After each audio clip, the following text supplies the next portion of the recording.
Ladies and gentlemen, boys and girls, it's that time again. Episode 153 of From the Sidelines. We got a friend with us tonight, but as you know, we'll bring him in just a few short minutes. Before we do that, we got to tell you about the boys who are here every week on the show. Brando Baird, first co-host up tonight. How you doing, man? You're a little late, but it's okay. Whoa, I mean, I guess I gave you a heads up, but we're here on that time. That's true. It wasn't a no-call, no-show. We did have some information from you, so always respect that. Yeah, I don't think have we ever done a no-call, no-show? I don't think so. Not us. Not us. Not us. Other old co-hosts of the podcast have done that to us before. Yeah, no, not us. We're professional here. Enough that I give them a heads up when I'm going on vacation, at least. How many episodes have you missed, Brandon? Look, that's incalculable, honestly. It is. So let's go to our co-host who's never missed an episode, Stephen Hatch, 153. What's he doing, buddy? Here we go. You know, if I had to say if it was Brando, he's at least at double digits now. That's got to be close. Vacation day. Are we counting the beginning of the show, too? Because if you count those, it's up to like 30 or 40 at this point. Damn. Well, valid. You know, we are counting those. So I mean, he is the only one of us with a wife, so, you know, it does make sense that this happens at times. Appreciate your sacrifice, Brando. Yeah, you took that sword for us. But, Patch, real quick before we move on, what is in the background of your shot tonight, man? Oh, dude. I got the haul, you know. I'm a 4th of July guy, so you know it's my type of Christmas. It's my time where I get to have my own family get together. You know, my picked family. We all get together, have a good time 4th of July, drink a little bit. I'm not a drinker, but blow a lot of shit up. Yep, I'm not a drinker, but this is like the one day a year I actually will just get fucking smashed. Oh, dude, it's demonetized. My bad. Country's birthday. We got to do it. Oh yeah. Are those all California fireworks? No. Thank you. Thank God. All right, good. I was gonna be sad if you blew that much money on fountains. I can't admit to that. Yes, they're all California fireworks. On record. Either way, you didn't answer, so I don't know what you're talking about. Those are all safe and saying legal California fireworks that he's going to shoot out in the middle of nowhere in Fresno. But boys, let's stop taking our time. Let's get into our sponsors real quick so we can get our guest on into the show. So let me remind you guys about NECTR Energy real quick. The awesome energy pouch that's been with us for quite a while at this point. We love the Martin twins over there, creating some cool supplement products as well as energy and nootropic products. It looks like a Zen tobacco pouch, something of that sort, but there's no nicotine or tobacco in this product. You're just getting caffeine and a neurotropic, so it's going to get you pepped up, focused on the task that's at hand, and you're just going to be more efficient. You know, human beings, we run better with caffeine. So go ahead over to NECTR.energy. Not only do they have the pouches now, they've got different options in the pouches. They have a stronger one. They also have their just straight up brain supplements that have some more of the neurotropic stuff in them. A lot of cool stuff going on at NECTR.energy. Head over there. Promo code MafiaProductions gets you a buy two get one free on all NECTR products. So hey, go try it out, see if you like it, you know, try a couple different flavors and report back to us. Let us know what you think. I guess one last time, MafiaProductions, all one word, that's a promo code, over at NECTR.energy. Next up, we'll move on to weltsclothing.com. We love the boys at Welts. I mean, what more can we say? They make cool stuff, and this month's Welts Wednesday drop is happening tomorrow as we're recording the show. It's full of patriotic, jam-packed goodies and a new limited edition strap. So go head over to their website, check out all the products they're going to have available for that. And if you're listening to the show in the public release and it's already sold out, too bad. But they do have regular apparel items that are available all throughout the year, so you never know what's going to be available on their site, weltsclothing.com. Use promo code FTS, save yourself some money, and go support a local company that's doing some cool things in paintball. And then next up, last but not least, I got their shirt on tonight because we are going to be giving away a whole bunch of products from them in our Patreon post show. So if you were signed up for the Patreon last month, chances are you're probably going to be getting something for free from Hormesis. But yeah, shout out to Hormesis Paintball, our third sponsor of the show. Do a lot of great things, not just the apparel and the headband stuff, also the Hormesis Productions. Miko just released a short film that him, Oliver, and Mike Paxton filmed up in Montana. It's very artsy, it's very out there, but at the same time, they're doing cool shit, and we love to see that. So yeah, support Hormesis. They're doing a lot of great things in paintball. The 1v1 tournaments, you know, the Hormesis production side, and the apparel as well. So hey, we like those guys over there. They help support the show, so go show them some love at hormesispaintball.com. All right, let me pick up everything that just fell over after I tried to put it back down. Boys, let's get into it. Let's get our guest on tonight. Kind of an interesting one. We've had an airsoft player who's become a paintball player before.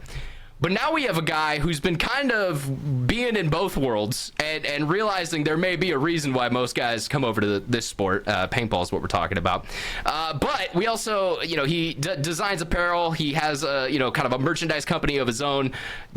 Is a wild and crazy dude. And we figured he'd be a great guest on tonight. So, Matthew, Bondo, whatever you want to go by. It's usually Bondo. You're like Stephen Hatch in that way. His name's Stephen Hatch. No one ever calls him Stephen. Not at all. But dude, Bondo, dude, this is my first time meeting you. I remember when I was out at Outlaw. I think we were like ships in the night when I was doing the Oni clinic. You were there at the same weekend practicing with your team. Ships in the night, went past each other. But dude, it's fantastic to meet you, dude. No, the pleasure is all mine. Thank you guys so much. I've been a fan for a while. Well, hell yeah, it means a lot to us. Yeah, I love to hear that, buddy. So let's get into it. First things up.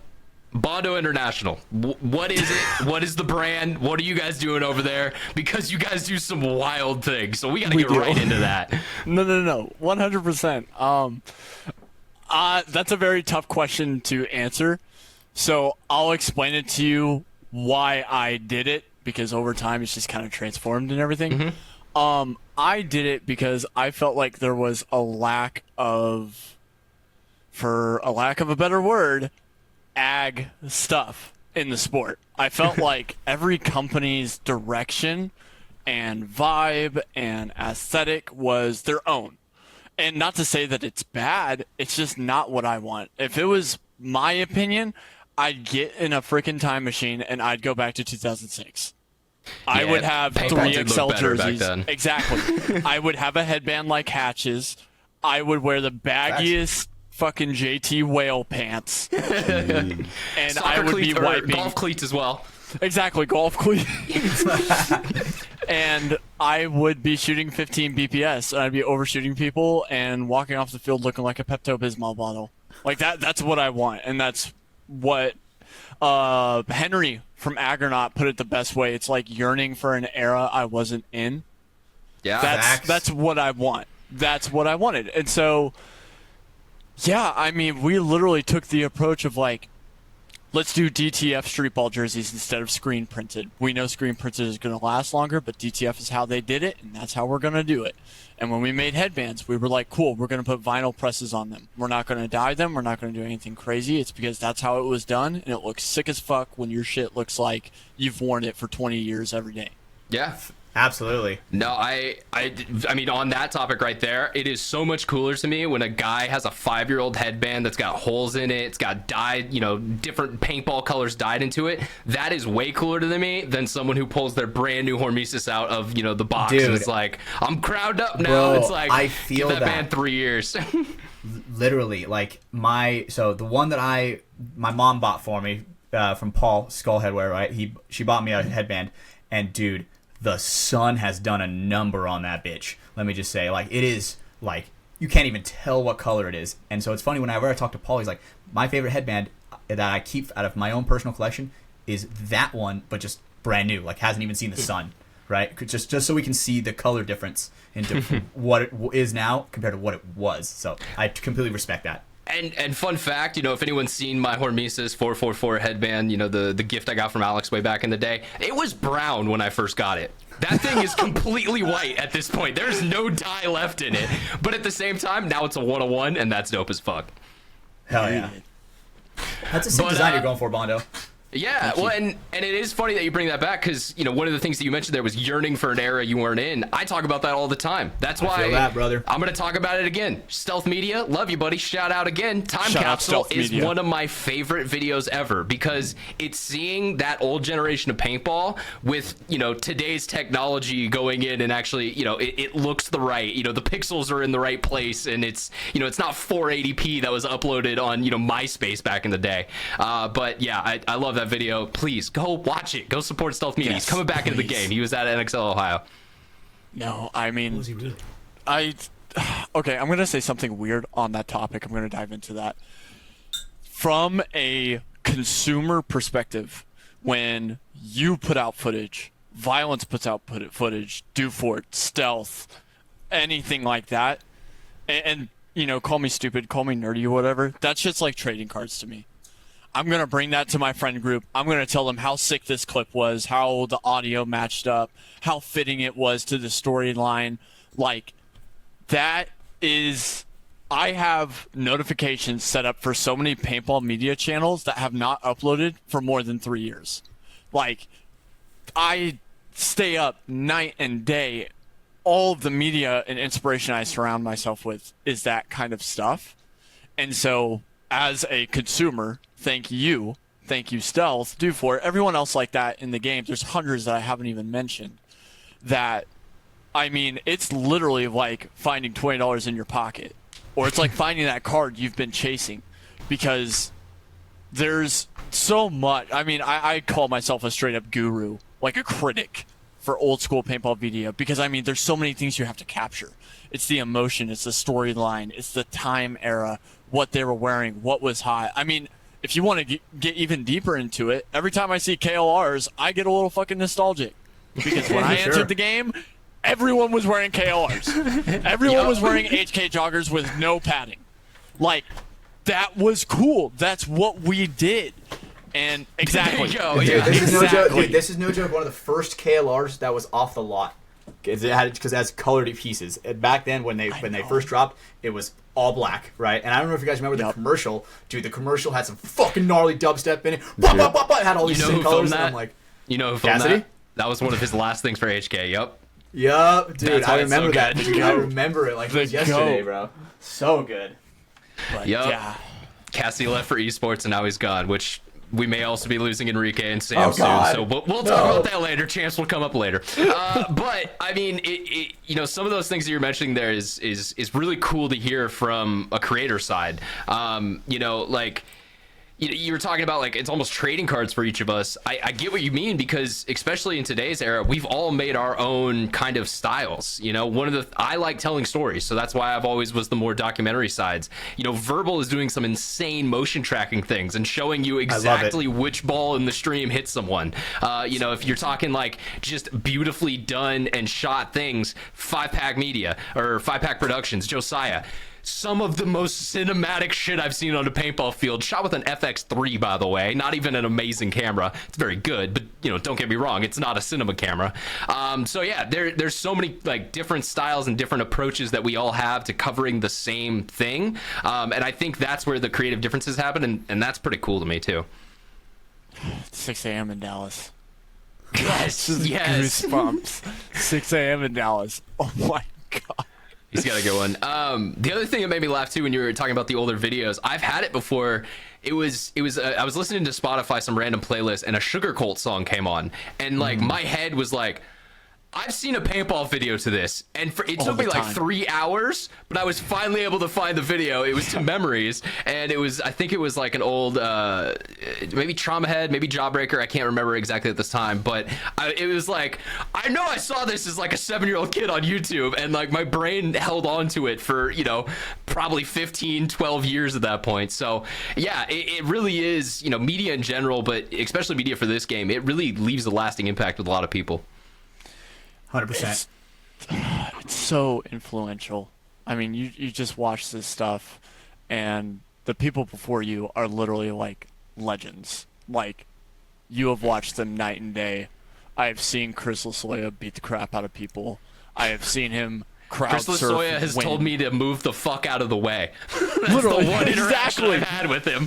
Like, dude, and just seeing it, and then just going up to the booth and being like, hey, Robert, how much are you going to make fun of me today over commentating? Like, it's just such a cool relationship to have with these people. It's incredible. It's also cool, too, because, you know, sometimes in certain, especially hobby sports like ours, you know, it is a sport, but, you know, it's not as big as these other ones. Sometimes a lot of the historical stories will die out. You know, like, you know, hell, let's take like archery or something into it. There's probably amazing archers from the 60s whose stories never get told anymore. But, you know, when we look back on the 2000s, we have, you know, heroes for a day. I'm not going to grab it right now, but everyone knows I have my sealed copy sitting above me.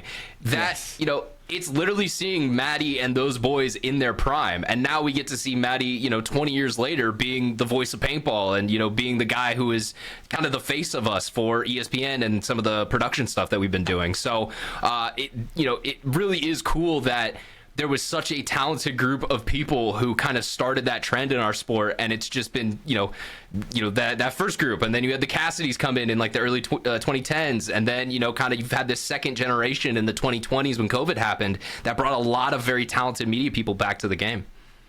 It's incredible. I love it so much, dude. Not like one thing for me is I remember. So when I first got into paintball, Thomas Taylor had a fucking mohawk, right? And that dude, that was like red mohawk, right? My first time playing paintball ever was a Thomas Taylor clinic when he had his fucking mohawk, and now it's like I'm great friends with that guy. Every time I see him at the event, I give him a big old hug, and he's always like, "Dude, how's the family?"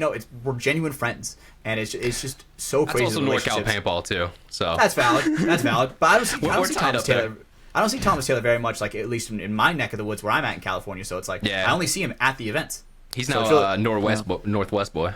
Yeah, facts. So it's very nice seeing the transition from when you, I guess what would I like when your idols become your rivals in a way, right? Yes. You know what I'm saying? Yeah. I mean, look, Thomas Taylor's literally playing semi-pro, right? And I mean, eventually this year, our team is probably gonna be playing Shock, right? That's gonna be a dope kind of connection with me because, dude, I've watched it. The guy taught me how to play paintball.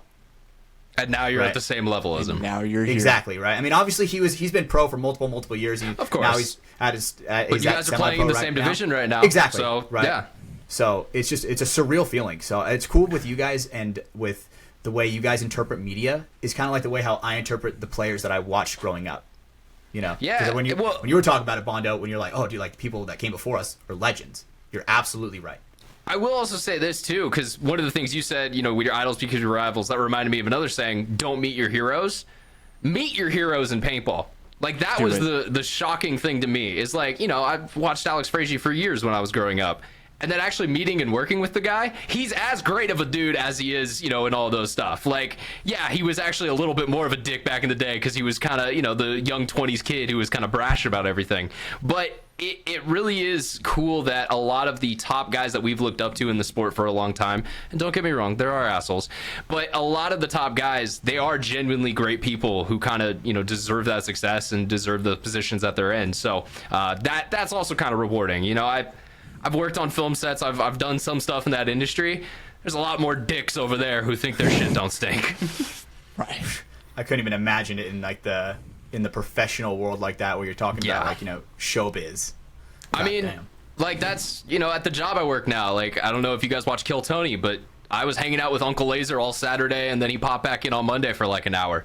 Dude's a very fucking cool dude, and like you wouldn't know who he is personally versus who he is like when he's on stage and doing his bits and stuff. But that's kind of a small example. There's not many guys like that who are just down to earth dudes who are in that world. Yeah, I mean, I have a friend who worked with Taylor Swift on the music videos, right? And he's like, man, she's a complete fucking bitch. Exactly. It's like I was like, last row, you ain't gotta don't listen right now. You ain't gotta convince me. But, right. So it's very very interesting. I like meeting my heroes. I mean, I haven't had a bad experience like that. So until I do, yeah, meet your heroes, baby. I mean, a lot of people looked up to Diddy. That's all I'm gonna say. Moving forward. Damn. So Bondo, let's go back a little bit because I know you've played paintball for quite a bit, but where did all the airsoft side start? Was that the similar time, or was that like you were playing one before the other? Like, kind of what's the background there? Yeah, so I'm gonna give like a very scuffed history because it's a very long story. You used the word scuff. I love it already. Yeah. Yep. Unimportant details. So because of prior things in my childhood, I was evacuated from my home on my 18th birthday because I was coming home from a institution. Wink. So after I had come home from that, they were like, yep, this ain't gonna work anymore. Get the fuck out of here. I was like, okay, cool. So I had told them, I was like, hey, I am possibly going to have to move in with a friend and everything like that. And they were like, okay, cool. I wasn't moving in with a friend. I had nowhere to go. So I slept under a bridge for a week. No. Trust me, this is all funny part of the story. Okay. So a week later, my friend invites me to a birthday party. And I'm like, brother, I have $1 and 12 cents in my bank account. And he's like, no, don't worry about it. Like, just pull up and we'll have fun. So I go, I use the Tipman, whatever. And I don't necessarily ball out. It's like the dumb rental. Like the dumb guy that just runs to the 50, he gets shot 50 million times. So the manager told me, like, hey, stick around for the next day because we want you to come to the practice for our D5 team. I was stupid. I thought D5 was serious. I was like, okay, for sure. So I stick around, and that day, someone comes and watches. I still don't know who this someone is, but they went and talked to some friends, whatever. So then they were like, hey, this guy really sucks at paintball, but he's fast as fuck. And they were like, okay, well, we could train him and everything. So I was on, like, a crappy throw together, more of a woods ball than airball team. Okay. And they were like, you could just come work at the paintball place. So I moved across the street to the other bridge. So I was working there, and I was showering in truck stops, and I was able to afford to live in the smallest studio apartment known to man. It was 300 square feet. Jesus. Yeah, it was bad, but it was something. And so while I was working there, some guy came up to the cash register to get air, and he had a violent sticker on his hopper. And I was like, whoa, that's a cool sticker. Where'd you get that? This is Thorne Smith, by the way. And he just looks up and goes, what do you want? And I was like, I was just hoping if you had some stickers. And he was like, then come fucking fight me for it. And I was like, okay. Damn, okay. So I grabbed the rental, get smoked. He was D3 at the time. So after that, he's like, cool, you're like a cool kid and everything. You're about it, whatever. Yeah, if you're serious about paintball, just move in with me. And I was like, oh. Wow. Okay. Yeah, so that's what I did. And so me and Thorne just hit it off the bat, and we started hanging out. We played paintball every weekend. He was one of the hardest coaches I've ever had. Shout out Mike Hinman. And so that was a really cool time of my life. And that's when I started playing. I started playing with Greed. I was playing D5 with them for like 2 events. And then that went to World Cup with Shut Up We're Trying. What year is this? 2020. 2020. Okay. So after I won World Cup with Shut Up, I was like, oh, cool, dude. I'm so good at paintball. Won D5 World Cup. I'm the shit, Just like any other kid. And then January came around, and I was like, man, I'm really broke. I can't play paintball anymore.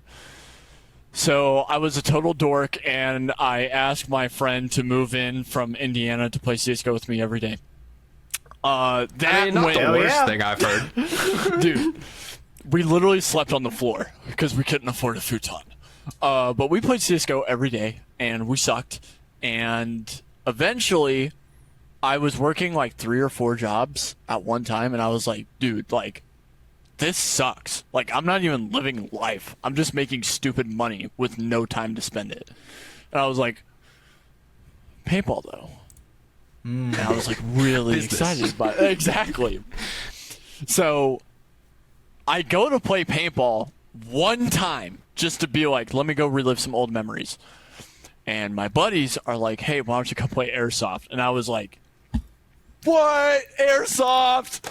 What are you, like, men or something? Like, I just went down the full rabbit hole. And I was like, nah, screw you guys. You guys suck. Whatever, blah, blah, blah, blah. Well, they talked me into it.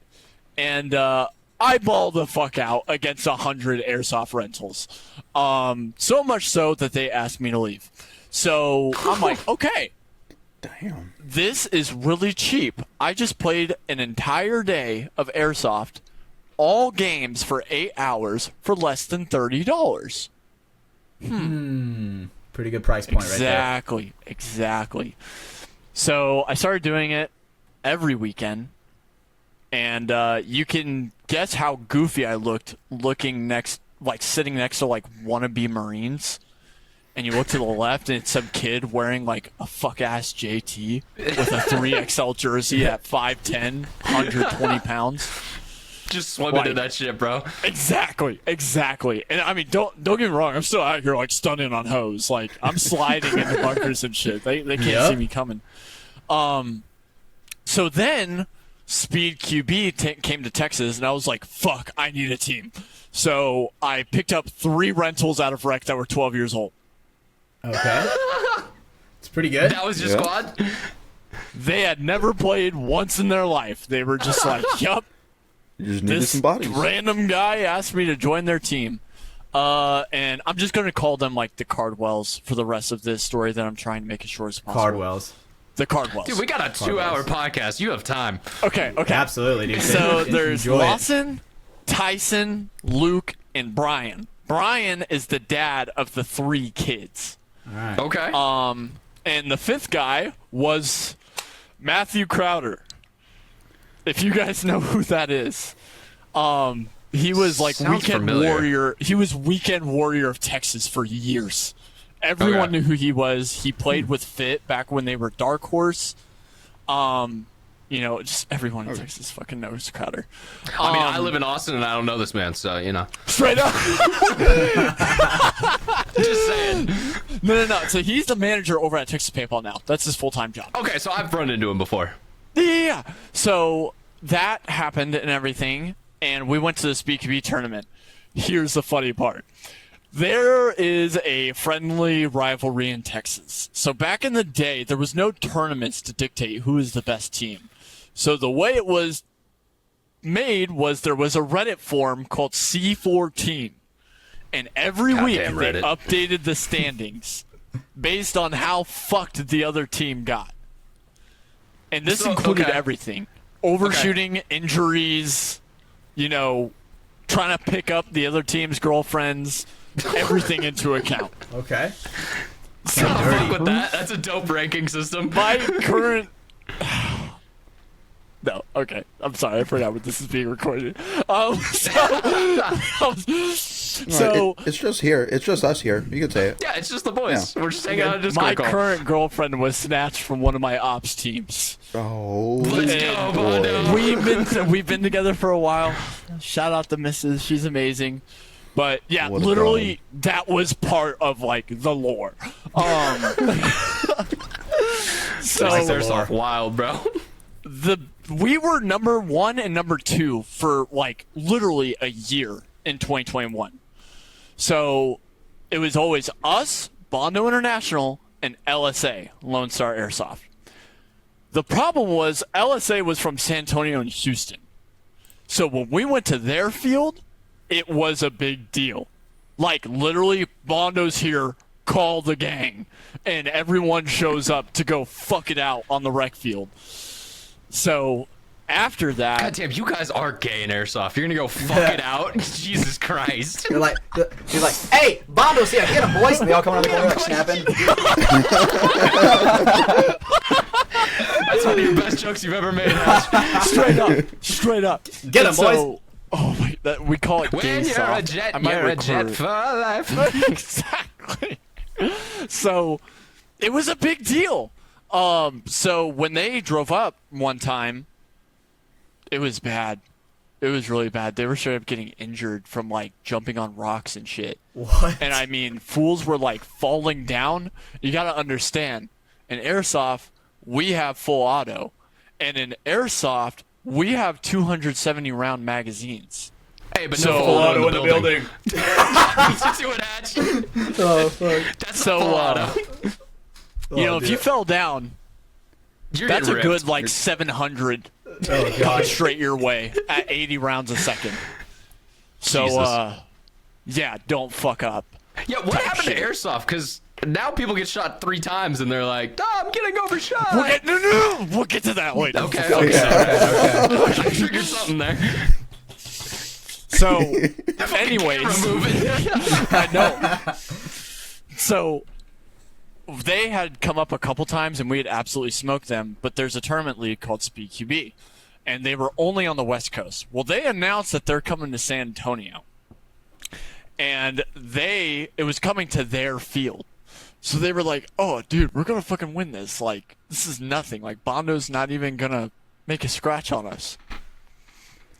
My brother in Christ. Okay. I think the final score was like 450 to -70. Damn. What the fuck is PQB's scoring system? Yeah. So I'm going to give you a rough overdraft. I am going to lose you after like the third or fourth thing. Oh, God. Okay. All right.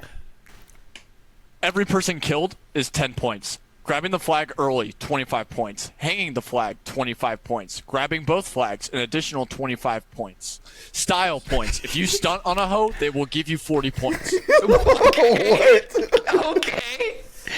By predetermined judges. So these guys essentially saw a 10-man rule book, and they're like, yeah, but let's add to that. Yes. I like that. Okay. Yes. I'm about it. So I'm guessing like players eliminated for your team is negative points. No. That's penalties, bro. Oh shit. Okay. Yeah. They got so many penalties they went into the negatives. Damn. And it's because airsofters cannot comprehend lanes. The idea of zone control and lanes is higher than room temperature IQ, and airsofters just can't reach it. You know what I mean? No, I got you. And it does make sense too, because the more like the paintball side of airsoft, and I use quotes there, is definitely still newer. And so, when I saw some of the footage in like 2021, it definitely looked like old paintball, where it was just guys were just trying to gunfight, just trying to get to good positions, and there was no idea of like, oh, there's a gap here, he's gonna want to run through it. I'm just gonna sit here and shoot my gun until he either can't run through it or he does, and I kill him. What's a bait? A bait? Exactly. Like Setting a trap. It's not that hard. So, anyways, we fuck them up so bad they don't even shake our hands. We take home the trophy for the first ever SpeedQB in Texas. This set a trend because we were like, okay, these rentals are actually pretty all right, and Matt Crowder is a really good coach, being a D4 player. So we should keep doing this. So we did. I actually did the math before this podcast because I knew it was going to come up. From 2021 to now, we have won 271 games. We have lost 5. Jesus. Yeah. Pretty good win-loss ratio right there. There's no Floyd Mayweather win-loss, dude. Our longest win streak was 193-0. Jesus. God damn. Yeah. Those guys must suck. They do. Like, They do. God. So let me put it to you this way, Hatch. Your best airsoft player is like high D4 at best. At best. Oh, well, okay, Like let's not the shit talk average? Gavin now. I got a Gavin. So, Bondo, yeah, you got to remember they have Gavin on their team now from the like NSL stuff. And Oh so, yeah. my God. Yeah. But I will say this: Gavin's got so much better in the year he's played with these boys. Absolutely. He has. He's a freaking And I'll beast. give him that. Because, I mean, don't get me wrong. I saw that, and I was like, what the hell when I saw that? Eliante. Yeah. But then I saw how much better he was giving, and I was like, all right, respect. Like, he's putting in work. Trust me, I'll always diss a fool that jumps up to semi-pro. But if you put in work, that's a completely different situation. Completely different. Absolutely. Gavin's been killing it too. Yeah, and so that's when Bondo really started taking off because, I mean, that's the formula. That's the violence formula. That's the HK formula. That's the virtue formula. To steal a quote from Motorsports, win on Sunday, you sell on Monday. If you're the best winning team, people want your shit. It's just human nature. That, and I mean, we were putting out media with it, which boosted shit like crazy. If you, I mean, There wasn't much in common airsoft sense. back then. No, there wasn't. So the shit that was there, fools all around the world were watching it. And so people were like, damn, these Bondo guys wear these weird-ass shit that none of us in airsoft wear. Maybe they're onto something. So I'm going to, like, go off on a little side thing here. ag does not exist in airsoft. Airsofters cannot wrap their minds around the term ag, so everyone just says you look like a Bondo player. That's hilarious. I will say, from what I've seen of airsoft like headwear game, it is fucking bad, guys. Come on. Let me get my catch me outside HK band. Oh yeah. Yeah, goddamn. You see a lot of those, or you see a lot of like the space cats. You see a ton of the space cats. Yeah. Oh, But my also, God. they just don't know how to wear it. Like, it's always sticking up, so it's got the gap in between, like, the Excuse head. me. Like, get that shit nice and tight, boys. Brother, if I see another one of y'all Trucker's motherfuckers waiting for wearing a you head right wrap, now. I'm calling the retirement home. Stand up a little bit. Wait, we couldn't see that part. Call now to find out if you are trash too. 1 3 I'm just 3. saying. I'm just saying. If I see it, dude, it's literally like I've been in the violence booth before, and some kid came up wearing a wrinkled ass head wrap, and David was like, "You're not buying shit. You're not buying a single thing. Let me fix your head wrap." Well, dude, his poor mom is standing right there. That's hilarious. What I was gonna say is there was a guy at Capitol Edge when I was filming the old DMG stuff. He always would have a headband gap in between his headband and his mask. Gap We death. started saying that. Like, I'm not gonna say his name on the podcast, but his last name became, if you ever saw someone with the gap, you would say, "Hey man, you're doing that." Like, you know, just you would say his last name. So yeah, that's how bad we are, like, in paintball. If you even have something slightly off, that'll become your, you know, the only thing you're known for the next 3 years at the field. Dude, I mean, until someone looks cool with the gap of death, I'm definitely talking some I've never shit. seen it. no, 100%. Prove me wrong. Prove me wrong. I'm waiting for it. I'm an internet scumbag till the day I die, bro. I don't give a fuck who you are. I feel that. But This yeah, man so lived under a bridge. What are you gonna take from him? exactly. And so, you know, all that happened, and I mean, the business really started going really well because you have to understand, airsoft companies, in my opinion, are a lot more scandalous than like paintball companies. Like, That's airsoft surprising. companies will make a Gen I 1. want a word with you. Oh, I know. Like, airsoft companies, let's say a belt, okay? They'll make a Gen 1 belt.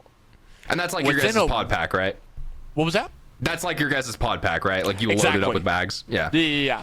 So they will make in the same week the Gen 2, the Gen 3, and the Gen 4, and none of them will be compatible with each other. They will release the Gen 1 belt, give it a month, then release the Gen 2 belt for more money. Then the Gen 3 belt for more money. You know what I mean? Like, they just don't want to make the best quality product first shot. They never want to do that. It's like slight improvements every single, like slight improvements every time, or what? It just Just they to set it rake in the up. money still, right? Exactly, to maximize It- product. It's like video games that putting out DLC that should technically be in games already, Just be in but the fucking yeah, game. No, you're right. Yeah. yeah, to get more Call money. it, Exactly. bro. Call of Duty right there. Yeah, So not that's a wrong. very, very common thing for airsoft companies to do. They also make upgraded parts advertised for guns that don't fucking work. Like, I've heard straight that's up, definitely a just thing. don't work. Yeah, they Like, literally don't fit, even or fit. like, oh, okay, yeah. So like it's just like, you know, fucking my Tech T Hush Bolt from back in the day. If that just didn't fit in my Spider Victor when it said it would, is that what we're saying? Sorry. Like, literally, that's what they're doing. And so we get these products in, we find out they don't fit, we hit up customer service, and they're like, okay, so you got two options. One, you send it back to us, you pay us $50, and we put it on. Or B, go ask your dad for the Dremel. Like, that's literally the type of shit they tell you. Like, I'll give you an That's- example. That's fucked. I won a gun from a company one time, and it was like a $1,500 highest end I think I rifle. already know the company you're talking about because of some of the things Gavin has said. I'm gonna type it in the chat. Let me know if this is right or wrong. I want to know. Let me see.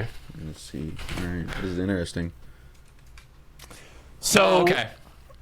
they give me this rifle as an MVP trophy, and I'm like, dude, tomorrow's the 2v2 tournament. I'm going to use this all day and get y'all plenty of content. Thanks, y'all, and everything. I bring it to the field. It doesn't turn on. Bro, like it out of does the not box. turn on. So I go up to the booth and I'm like, hey man, the gun's not working. Is there anything I need to know about or anything like that? And he was like, yeah, I could work on it for you. Where do you want me to send the invoice? What? The fuck? Has an Eclipse tech ever said that to you? No, and let me tell you, That's dude, why you buy Planet Eclipse, baby. I have an old, Planet Eclipse. I have a CS2 that has been through the trenches. Not even And they under don't- warranty anymore. Not even under Until warranty anymore. 2024. And bro, you know they, that gun is fucked. dude, let me tell you, they fucking love my ass because they've always treated me with respect, taken care of me. Every time. No, never charged me anything. Always taken care of me, dude. Planet Eclipse is S tier type shit. Just buy a Planet gun. Honestly. Exactly. Dude, So if good. they made airsoft guns, I'd buy no fucking. They don't like They kissing should boys. never do that. Yeah. Planet Eclipse's own steak. Well, so I mean, with my company, it's always been from the get-go, we take months. Let me put it to you this way. I made a belt a couple months ago, and it literally took 5 months to make. I mean, we sent it to so many people R&D'd it.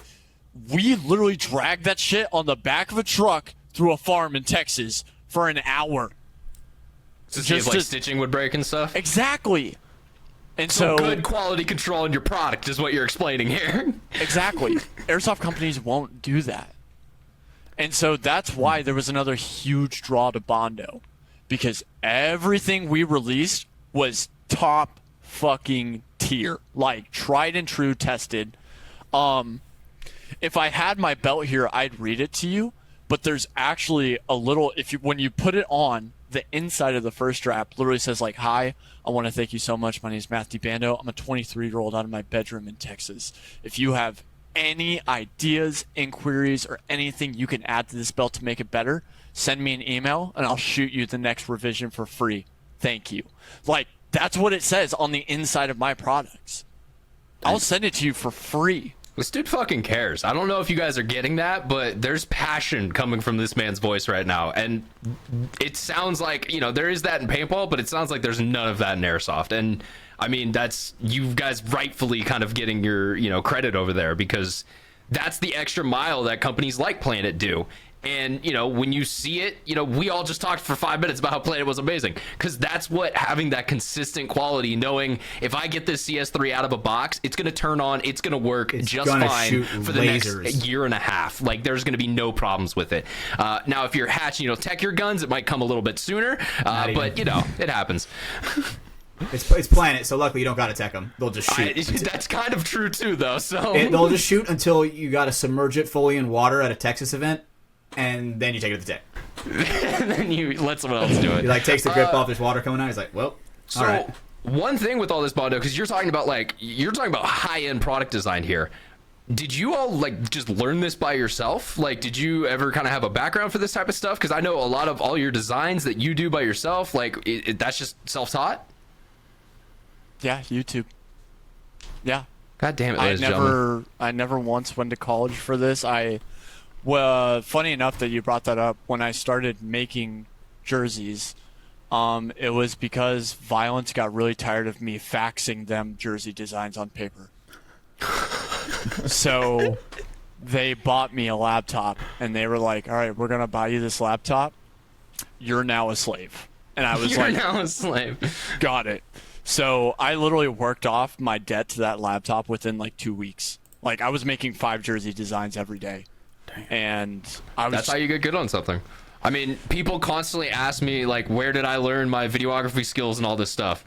YouTube, and doing it for 10 years of my life. That's the simple answer. I didn't go to college for this, but I now work in the production industry full time because of YouTube. So it's possible. And I'm so happy to hear another person who's kind of gone that route in life.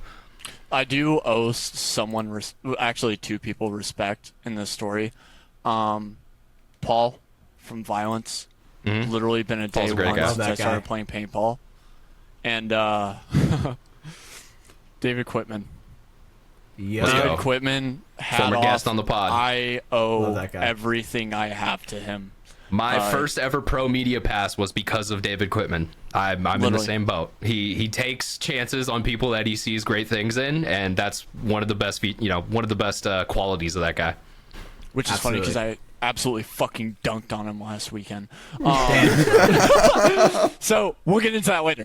But so after all of that, Bondo was really taking off really well. We started the Bondo Discord. Do not join the Bondo Discord. It's terrible. It's a degenerate place. I'm in there now, too. It's terrible. It's absolutely god-awful. I want in there. So we'll get to that later. So then when I was in the Discord one day, there was a kid in there named Nate. And I knew Nate because he played paintball. And he goes, hey, man, I got one of your packages. Are you from Austin? And I was like, yeah, that's where I live. And he was like, dude, I live like an hour away from there. And I was like, oh, super sick. Didn't think anything of it. Well, one day we're playing, I think we were playing like CSGO or the finals or something. And he was like, you should come to Outlaw this weekend. I was like, nah, man, I'm not fucking, bro. You should only play paintball if you're trying to go pro. Like, nah, fuck that. And he was like, all right, well, whatever. And over the couple weeks, he talked me more and more into it. And I was like, all right, fine. I'll go play one time. But that's it. One time. Come the day of, Caleb ditches him and just goes straight to Outlaw. So Nate is texting me apologizing, saying he won't be there and everything. And I was like, am I really about to go pick up a stranger just so I can go meet him and go to Outlaw? And I was like, you know what? This makes for a really funny story. So, yeah. So I text him and I'm like, hey, I'm on the way. Send me your fucking address. And he's like, wait, what? And I was like, send me your address. You're coming to Outlaw. I'm coming to pick you up. And he was like, oh, let me go ask my mom. And I was like, wait, how old are you? And he was like, no, I'm 16. It's cool. I just need to ask my mom. And I was like, what? Like, I thought you were like 26. And so I get there, I pick him up, and he's all starry-eyed, like, oh my god, I can't believe this. Thank you so much. Can I give you money? And I was like, dude, shut the fuck up. Get in the goddamn car. So we get in the car, and I had a great day. Like, legitimately. It was a terrific day. And as all of that was happening, I finally gather up my stuff at the end of the day, and I'm like, Nate, thank you so much for everything. You know, this was a big deal to me and everything like that. I'm going to head back home. So when I do eventually head back home, I'm thinking about it, and I'm like, man, that was a lot of fun. I really missed that. Because after dealing with Gaysoft for 3 years, it's really nice when people call their hits. And I was like, Well, because it's a lot harder to cheat in this sport. 100%. And I was like, if I'm out there catching 4-packs on a fucking Sunday, maybe I should play paintball again. Just to get better. Mm-hmm. So there I am making up excuses to play paintball again. And this just so happened to be the time that I met Joel Hoffman, Jordan Reese, and Hagee the Muffin. So good bunch of dudes. I'm talking to them, and they're like, dude, what rank are you? And I was like, technically on paper D5. And he was like, what do you mean technically on paper? And I was like, well, I used to play at Fit back when Mutiny and Fit and Dark Horse used to absolutely fuck us up every weekend. And he was like, tell me more, you know? And so that ended up with me playing one event with Assault. And I was like, you know what? That was a lot of fun. I'm making good money. The company's paying for everything. It's all a tax write-off. I'm becoming a better player. This is where I belong. I can't, like, I'm at the point now in life where I'm like, it's skate or die. Like, I can't imagine a life without paintball. I'd go crazy. Yeah. It's just, dude, it completes me. I want to stop you a little bit. I think a lot of that credit is to the guys that you have on your team. You know, Austin Assault was a random team who hired me for an event. I've now filmed all your guys' events since then, and a lot of that reason is because I only film teams I want to film. I film Oni and I film you guys. that should say a lot about those group of guys. Genuinely great people, great dudes out at the field, and those are the guys that I like seeing in the sport. And so I think you loved it, but I think some of the credit does go to that group of guys that surrounded 100%. You, because they're very just good dudes and they deserve their flowers. 100%. And that really opened up a lot of doors for me, legitimately, because I was playing USXBL, and then I'm of course telling David from Violence, because I work for him, like, hey, I'm going to be hearing this. And that's when Mike Hinman enters stage left. Wait, why are we getting stage directions here? What the fuck? I like that. It's formal. So, of course, Mike is watching the games and everything like that. He's making fun of me left and right because he does care about me. Like, he wants me to succeed and he wants me to work hard and do better. But David's watching me play, and he's like, what are you doing out here in Texas? Like, why aren't you playing WCPPL? And I was like, because I'm broke. And I don't know anyone out there. And he was like, all right, bet. You're going to start working for Violence more, and you're going to play for Collision. Hell yeah. And for a kid growing up watching Violence, that was a dream come true. In the moment it was. So, yeah, I started playing USXBLs. I started practicing every weekend.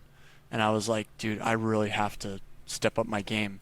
So now I'm on a regiment of, like, I do 2 days drills in between the weeks. The other 2 days of the weekdays are studying. So, like, I have my little textbook next to me that it's not a textbook, it's a notebook that I write in. But I watch the Fit games, I watch Damage, I watch Dynasty, I watch the Ironman. I watch a lot of pro teams that I feel like have good field IQ. And I write down what happened, why it happened, and what better could have done. And I genuinely ask people in my circle that are much higher skilled in the divisions and better minds than me, am I correct? Like, to pretty much fact check my work. And then, of course, the weekends balling out from sunup to sundown. So, yeah, I mean, that started that whole thing, and then I started playing for Collision. And I'm not going to lie, guys, it's a whole nother ball game out there. It's a whole nother ball game. And I think David put it the best way. WCPPL is like gladiator school. It's literally learn how to play nonstop, no breaks. Because you guys all know, Sunday of Dub C and you're moving up the bracket, bro, kiss a break goodbye. Definitely. You're going from field 3 to field 1 right after your game for the next Your break one. is to go grab the paint for the next match. Literally, that's Absolutely. your break. And as a Snake player, that took a lot of time to adjust to. And so that's when David and Mike started putting me on a diet regimen, because I was 120 pounds at the time. So now I'm at 5,200 cal. I'm at 5'11". Jesus Christ, man. Yeah. Yeah, like I would take my shirt off and you'd see my entire rib cage. Yeah, goddamn. So David, we talked it out. We made a meal plan and everything. So now I'm at 5,200 calories a day at 160 grams of proteins and 100 grams of carbohydrates. That made my life a lot easier because now I don't have room for sodas. I don't have room for coffee. I don't have room for very harmful things. Yeah, I in my mean, health. Always I have agree room with for Brando coffee. here. You No, always have coffee. room for Nah. coffee. Hey, by the You guys way, wouldn't believe it. Black coffee is... yeah, I'm with Brando here. If you don't add shit to it, like if you don't put milk in or sugar or any of that, black coffee by itself is just about 5 calories for a cup. Like, it's not It is. a amount. I'm It's bean saying, water. Bean water. I'm saying between my 8 a.m. 1,800 calorie shake and my 9 a.m. 1,000 calorie snack, there's not a lot of room. No, I to see what you have mean. coffee. From just a stomach perspective, you're just literally Literally. shit in there. Literally. So, a And question. so- What weight are you up to now? I'm up to 140. That's honestly pretty Nice. good. I mean, yeah. And Thank you. it's, I mean, not to make this weird, I've seen you shirtless out at Outlaw. It's not like you're getting fat. Like, it's all just fucking No, dude. muscle that's coming on. So that's fucking awesome, bro. And it really trained me to play the snake like really play the snake every point, no breaks. This last WCPPL, I played the snake every single point. The one before that, I only sat 2 points. And this last USXBL, I played every single point. It just made sense. Yeah. I mean, this is a big thing we talk about when you go up in the divisions of paintball. If coach looks at you and needs you to spin a point and you say, I'm gassed, I can't, you just fucked your whole team. If you're the best person playing that position, you need to be out on the field playing that position. For sure. So it's, especially like, if we're looking at the top pro snake players, Mouse is one of the best athletes in the fucking league. There's a reason why it doesn't matter. He can play 40 points in a day. He can play 20 points a day. He's ready to do so. Keith Brown, another guy, very similar position. Those are just the guys that are standing out to me real quick. But that position, you have to be an athlete to play it, and especially if you want to play it at a top level.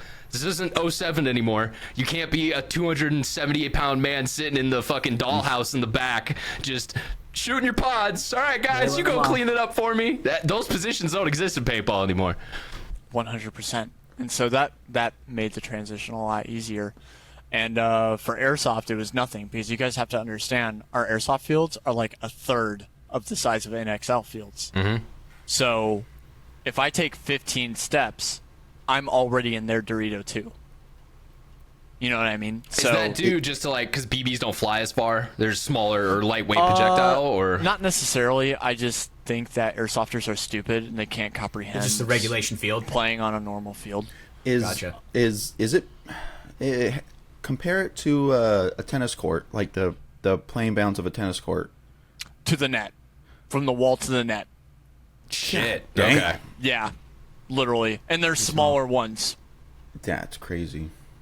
Yeah, there is a regulation size. That sounds enjoyable. Isn't there like a European league that's like fast close combat or something, which is meant to be like 10 feet and you're just CQB playing each other? Yes, and that's something I'm also really excited for. The FCC was a French league that did basically the Hormesis 1v1s, but they use very high-tech technology. Like, you can call challenges and they will go back on the slow-mo cameras and verify that you hit them first.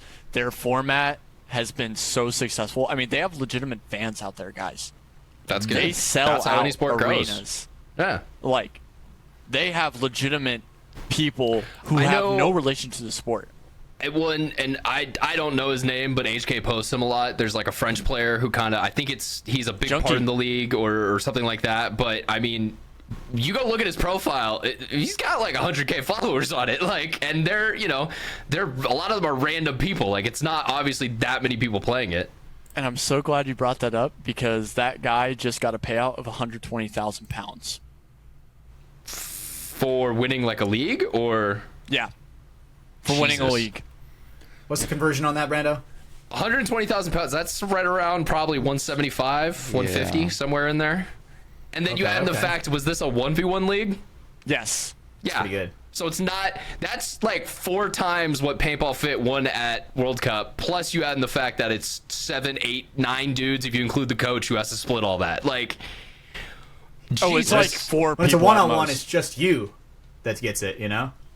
Yeah, I mean, you'll probably split off a little for your coach or your pitting staff or something like that. But I mean, that right there, that is a bigger prize pool than any the prize pool of any national paintball event has never been $160,000 or whatever it turns out to. Brandon, did you say 180,000 pounds? 120,000. No, 120,000 pounds. So that's like my main comeback. That's my main comeback when people ask me like why I play airsoft or like why I'm gay and everything like that. Money. For the money, we get it. 20, I can literally pull up to a tournament and take home a couple bands like it's nothing. Yeah, that. Like, literally this last tournament. I wonder, Dynasty probably felt the same way when they were in their heyday, where it's like, all right, whatever tournament series we show up to, we know we're probably going to be in the finals. We have a good chance to win it. So let's just go make some money, boys. Is it like, why is like those prize pools cheaper? Is it because it's cost? Or sorry. Why is it the prize pool's bigger because the cost is so much lower? Yeah. Okay.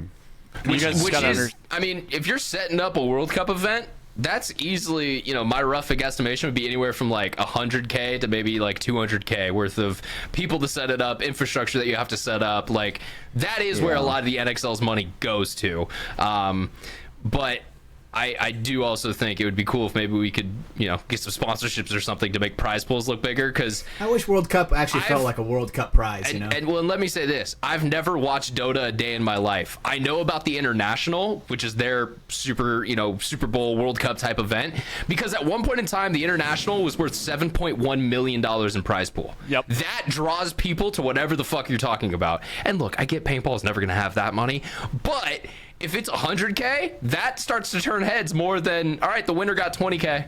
Dude, 100K is life-changing money. That's like, that is when you're winning it as a team, not as much, but it still is. I guess a I'm big looking at it enough as like an number organization, I guess. that it makes people like give a fuck about something. Like there is something on the line here for someone to win. Mm-hmm. And so the way I tell paintball players is like, you got to think about it this way. So we buy our BBs in bottles, typically around 5,000 in them. You guys are buying 5,000 rounds from anywhere between 100 to 130 for that much. Yeah, like 2.5 cases. Yeah. With our sponsors, I think we get that for $4. I think. It's a lot easier of a product to make. It just is. You don't have to worry about humidity control as much. You don't have to worry about the gelatin, being the right formula. It's you get that plastic down right once. Cool. You run that until people want to change in it or there's some new product that's available. Now, there's still bad batches. Don't get me wrong. Oh, my God. There's still bad batches. Do not mistake that. Gavin has definitely told me that, where there's some batches that are just literally unusable.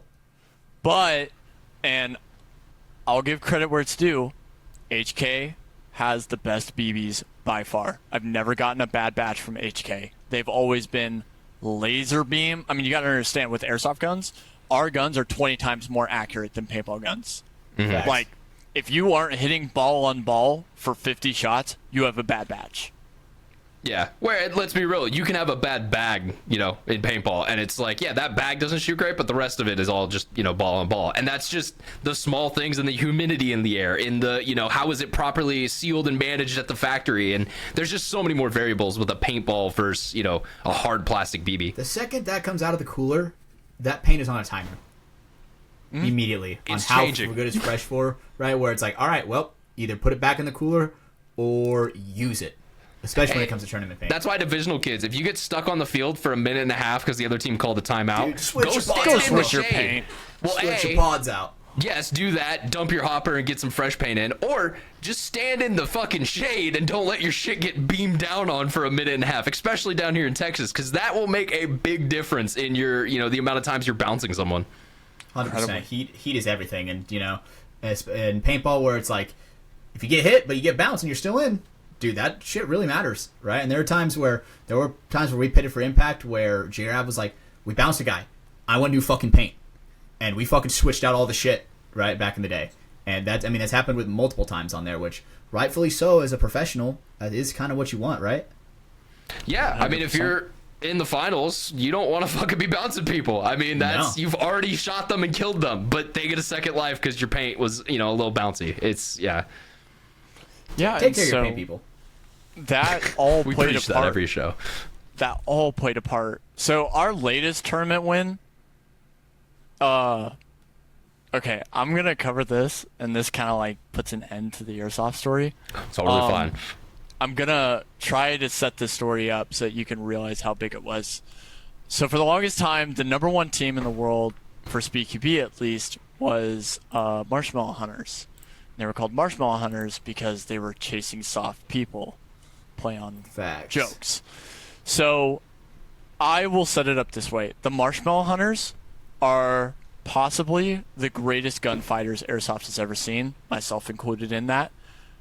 They just have the most accurate guns of all time. You may as well give them a 5.56. Like, they have the most incredible gun builds of all time. We had lost to them twice, both at World Cup, before. And they made a whole, 2-minute video calling us out, saying that they were coming to take the belt from us in Texas. Damn. And they used the key word, we want to be best in Texas. So, fun fact, there was a team about 20 years ago that already had taken that copyright, so you guys can't use it anymore. Sorry about that. They don't play airsoft. They can suck my dick. Yeah, let's get to Texas. So, we heard that, and we were like, okay, kill them. Cool. So, Gauntlet's been thrown down. Yep. we hadn't played in 8 months because there was no tournaments happening. And we were like, you know what? Fuck a practice. Let's just go into this. Let's just go have fun. Fuck it. We hadn't practiced in 8 months. All of the kids are all grown up now. Like, one is literally a private jet pilot. One is going to college at Stanford. One is a nuclear engineer for the military now. Yo, the random rec kids you picked up were pretty damn smart, bro. Jesus Literally. Christ. Literally. And, I mean, we were just like, all right, for old time's sake. Let's just run it up one more time, just for old time's sake. So we go, and I mean, we're friends with all these guys. The Marshmallow Hunters and us, I mean, it's like all the top-tier teams in paintball. They all know each other. They're all friends. They all hang out. And so while we're there, we're just hanging out with them, having fun and everything. Preliminaries are over, and then Sunday comes. I'm not going to lie. No one expected us to do good at all. Like, everyone was like, dude, Marshmallow Hunters are just going to sweep. Call it a day, whatever. Well, what they don't know is Marshmallow Hunters play heads up every time. They play heads up because they know they can outdo the competition, and they just sweep the field. They rely on their gunfighting skills. We play like it's paintball because we all grew up playing paintball, and just funny enough, Shane Sackerborough joined the team the day before. So we're like, all right, let's just stick with paintball and everything like that. So we go up against SYG and MSD. So it's the Cali team and the Puerto Rican team coming together to make a throw together team. If you guys don't know, SYG was like the dynasty of airsoft for many, many years. They won every tournament. They were... Dude, they were so broken. I think it's the only airsoft team that I know about. Like, exactly. I know about the tacos. That's Gavin's team. True. Yeah, the tacos. There you go. Exactly. And so we had never won against them either. But it's because them and Marshmallow Hunters and Murder Inc., those three teams always crowded top 3, and we always bounced between top 4 and top 5. So when that game comes, I just throw my lane off break. And you guys can go on my social media and see it if you really want to.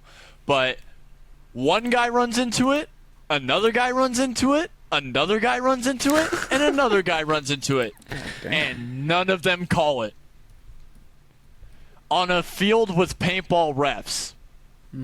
So I just watch 8 vultures of refs fly straight in. Yeah, I mean, they're also tracer rounds, so it's not like it's a black ball or something like that. Like, everyone is seeing this hit off them. What are the refs going to, check him for? Nothing. They just see it happening. Interesting, okay. So they get 4 penalties in the first round. Nice. Brings them down to negative 100. The scoring back system. with the negatives. We won 5 bodies alive with both flags. So we start off the game with 170 points to negative 100. On like top those of odds. that, per SpeakyB rules, if you get 4 major penalties, the other team gets to DQ one of your players. So we're now That's a playing weird rule. 5-on-4 versus a team in the negative 100s. Wait. DQ one of the as in, like, they play down a body the rest of that game. Yes. And you guys get to pick? Yes. What the fuck? Yes. Oh my god, that is such a lopsided rule. Okay. So the next round comes. They get 3 more penalties. Oh my god. Yeah, you got. It sounds like you must got to be like super retarded to get 4 penalties in like a row. I'm talking like 4 majors. Could you imagine that in paintball? No. 4 majors? No, a coach would start murdering his team. Yeah. So, yeah, that happens. And then another round goes by, and they get 3 more penalties, and now we're playing 5-on-3 at like negative 300. So at this point, they're Sounds playing like they were for like, pride. fuck it, send it. Yeah, I'm like, there's no way they could win I'm this out match. of here. So the scoreboard comes out. Bondo wins like 450 something. SYG, MSD, negative 300 something. And Reddit goes wild. The fact that airsoft conversations take place on Reddit tells me all I need to know about airsoft, bro. Jesus Christ. Literally. So Reddit has a heyday for like an hour. Then we get to go up against Marshmallow Hunters. And this is like, all right, this is what everyone came here for. There's bodies lining the glass of the stadium. They're fucking banging on the glass. Finals match. It's getting hype. Yeah. I like this. They're chanting shit like Xander go home and like shit like that. And I'm like, all right, bet. So we get up on the glass, 3, 2, 1, go. Same lane, 3 penalties. What the fuck? The exact same lane. Did you literally just pull up, walking to the home, and just smoke all these people? So we don't have a home. Okay, explain, I'm so please. glad you asked. Let me explain airsoft breakouts for you, Ryan. I have no clue what's coming. They put you in a 6-foot by 4-foot room shaped like this. This side facing the field. 3, 2, 1, go. You have to run out the side, then begin shooting.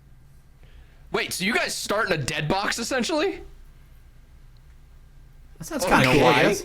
It's like D-Day, dude. Because Let going out the airsofters doors. Airsofters can't comprehend lanes. Yeah, It's impossible. I mean, I will say that is kind of cool from the fact of like no one's gonna know your breakout, but that's weird to me. What the fuck? We can't look at each other across the field? Like, No, sir. okay. No. So, I shit you not. I actually have my airsoft gun here with me. So I'll show you. Please go watch the video for this show, ladies and gentlemen. So this is the wall. 3, 2, 1, go. Very Shutting tactical. down the entire D side. No one can go D side. That's how big the gap was. Well, and like you just said too, I mean, your guys, what's the BPS on an airsoft gun in a tournament? Oh, semi-uncapped. Oh, okay, so that lane is full of fucking BBs. I'm finger banging that thing hard, dude. You know? Yeah. So they get smoked, and then the next round comes. Here's the thing. Airsofters also cannot comprehend scouting. So we knew exactly where they were going to go. We killed 3 of them off break. They called it this time, actually? No, they didn't. They got penalties for it. Jesus Christ, man. So we lock up on our side of the field, and they're straight up like, oh, fuck. Like, we can't push up. We're going to lose this round. So we both just stalemated out. We're like, cool. We got our points. You got your penalties. Fuck you. So then the next round comes, and we again scouted them, and we knew they were going to do their second play.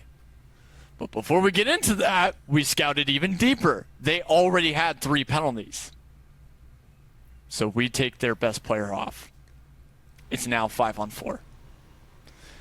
So then, by the way, over the entire weekend, we got 3 penalties, all for overshooting. So Jesus. Penalties for that? Those are righteous, all right? I oh, don't it's blame okay, anyone Hatch. for those. Above 4 BBs is overshooting, Hatch. Don't worry. For me, above 2 is overshooting for me. So I Yeah. feel it, brother. If Hatch feel even that. like breathes towards a guy after he shot him once, the refs are gonna be, oh, that's a major. Get out of here, Hatch. Yeah. So I'm like, stupid. all right, I'm out of here. Come And on, so- Brando. Come with me. Come on, Gordon. We, so we play that match, and we absolutely decimate them. Like, every round. This is the Marshmallow glass- Hunters, right? Yeah. Okay. The glass is just being banged. And they're literally, like, I went and dunked on one of their fools to go hang the flag, and the crowd was literally chanting MVP. Yeah. Like, that's how Blood flowing. crazy In the their match was heads. getting. Exactly. So then, after the game, we win the winners finals match. So they get sent down to losers bracket, and we secure our spot in grand finals. They then have to play the team that has won all the way up through losers bracket. Yep. During that we're comfortable with double elim brackets over on this podcast. We watch esports. No, okay? I fuck with double elim. I fuck with double elim. 100%. Double elim is, I love it, yeah. Superior. So that all happens, and they go into their next game. Well, they go up to Roy, the owner of the league, and they say, hey, we need a 5th player. And he was like, well, do you have anyone on your roster? And he was like, no. And he was like, okay, we'll just grab someone. We didn't know about this. So Roy said to him that if he found someone, he could play for them. He couldn't be a ref and he couldn't be a player. For a team out of state, that narrowed it down to one person. David Quitman. Nice. I like the lore around and back. Are Marshmallow Hunters sponsored by Hostile? Yes. Okay, this makes sense now. Our boy Quitsky had to step in. He put the camera down. He put on his jersey. And he went and played that losers finals match. So in the losers finals, they get into a fight with the other team. Like, bear in mind, Roy at the beginning of or we're getting physical. crazy? Physical. Shit. So bear in mind, at the beginning of the day, Roy said if a team gets 6 major penalties, they are DQ'd from the tournament. Marshmallow Hunters are now at 8. Jesus Christ. So What the fuck is wrong with the where's sport? the DQ? How are they still playing? And Roy, straight up, takes off his headset, gets off the ref stand, and goes, I don't give a fuck if they get 26 penalties. And everyone in the venue just went, bet. For sure. No worries. So literally one of the guys in the crowd goes, so it's pay to win. And he got fucking furious by that. And so the whole crowd at this point is like, fuck SpeakyB, we're never playing this again. Roy's in the hot seat because there's a fucking witch hunt going down the rebellion 15 feet. Yeah. So then everyone in the venue now is like, Bondo has to win. There's no other option. It's do or die. Bondo has to win. You guys become the people's champs at this point. Literally. So they play, they fight and everything. And the team basically goes, y'all are trash and we have nothing to prove. Go ahead and play Bondo and watch what happens. And Marshmallow Hunters are like, oh, we're going to fucking beat him and everything. And they were like, for sure. Definitely. And, yeah, that was kind of a scary moment, I'm not going to lie. That was pretty fucking freaky. So they then go to get on the field, and Roy has made it very clear that he's just making up rules at this point to keep his team in. So we were like, all right, cool. Airsoft, baby. So we go to shake hands before the game, and I'm telling him, you know, good game, good game, good game, good game. And I get to David, and he's like, have a good game, Bondo. And I just walk. Like, you have to bear in mind, this was 3 years of him pixel peeking every single jersey I made, hounding on me, beating me into submission over the smallest imperfections of everything I sent him. And I was like, this is it. This is Payback's my a bitch, moment. Quit. Yes. So we get up on the box, 3, 2, 1, go. 2 penalties on them. They get fucked. Every point, they're just getting a penalty? Every point? What the fuck are these guys playing? Because they thought they could get away with it. 100%. They thought they could get away with it. And so we get to pull another one of their players. We pull their next best player. Left Quitman out there to get, you know, shot up a bit, right? Oh, no, that's round 2. So round 2, I tell my boys, shoot the corners off break. I'm going to fire my lane. Quitsky's mine. Oh, God. And they're like, okay. So 3, Yes, 2, sir. 1, go. We shoot 3 of them off break. I know David's in the home. I don't know what side he's shooting. I don't give a fuck. I'm going to take the penalty, and I'm going to fucking give it to him. So I dropped the gun from my stance, and I am like 400-pound silverback gorilla sprinting at the Shout out hole. Micah. Like putting my shoulders into it, sprinting. And David just looks up, and all he sees is me jump up in the air, da da da da da, just 1, 2, 3, 4, 5, 6, 7, 8, 9, 10, and like he's literally going like this, and I'm just standing over him feathering. I mean, fair enough. He's an old school player. He knows when to. Sometimes you just gotta cover up and let that shit come. He does. So when I finally get back to the ground, I just don't say shit. I just stare at him. And like he's literally walking off going like this and like covering his head, and he just looks up at me. I didn't say shit. I just stared him down. Like I was like, I don't need to say shit. Side note, what happened in that moment, the crowd started chanting MVP again, and they beat on the glass so hard they had to call a technical timeout because they broke 3 of the panes. Jesus Christ. Was it like hockey plexiglass Yeah. kinda? I mean, literally reverberating across the field. You can't hear anything when they're beating on the glass. I could imagine, yeah. So they have to call a technical timeout as they fix the glass. And so this was point 2 or round 2, however you guys call round 2. And so round 3 comes, we fuck on them again. Round 4, we fuck on them again. And before the round 4, we said, hey, when we win, don't say a word. Don't say a fucking thing. It'll be the most disrespectful thing. Just don't say anything. Sure enough, we won, and they just started saying the craziest shit ever. And I mean, we literally hit the, they're yelling and shit, and we just hit the staring at them. Like, just like, what, you want to go again? Hanging out on each other? Yeah. Dude, and, okay. It's a bit of a tangent story, but that is how you gain, quote unquote, as the kids say, the most aura in paintball. One of the hardest bunkerings I've ever seen was Austin Kane bunkering this kid out of the one of the corners, maybe in Dorito corner, St. corner, I can't remember. But I have this perfect shot of him running him down, getting him, and then as he goes behind him, just staring into this man's soul. It's the hardest thing in paintball. It just is. Sometimes if you talk shit, it gets rid of some of that, quote unquote aura. So yeah, I could imagine in that moment of you guys just sitting there taking it all and just being like, yeah. No, I'm gonna Sounds crash good. out. I wanted them to know I was him. I wanted them to know I've been fighting this whole fucking time. Like, I don't get yelled at by Mike Hinman every fucking time I fly out to Cali for nothing. Like, they want to make fun of me to and say I continue that retired. cycle of abuse. 100%, and I plan on doing that. But like, they were talking shit the whole time. I mean, the whole time. Instagram was going crazy with that call-out post. There was like a shit ton of comments on it.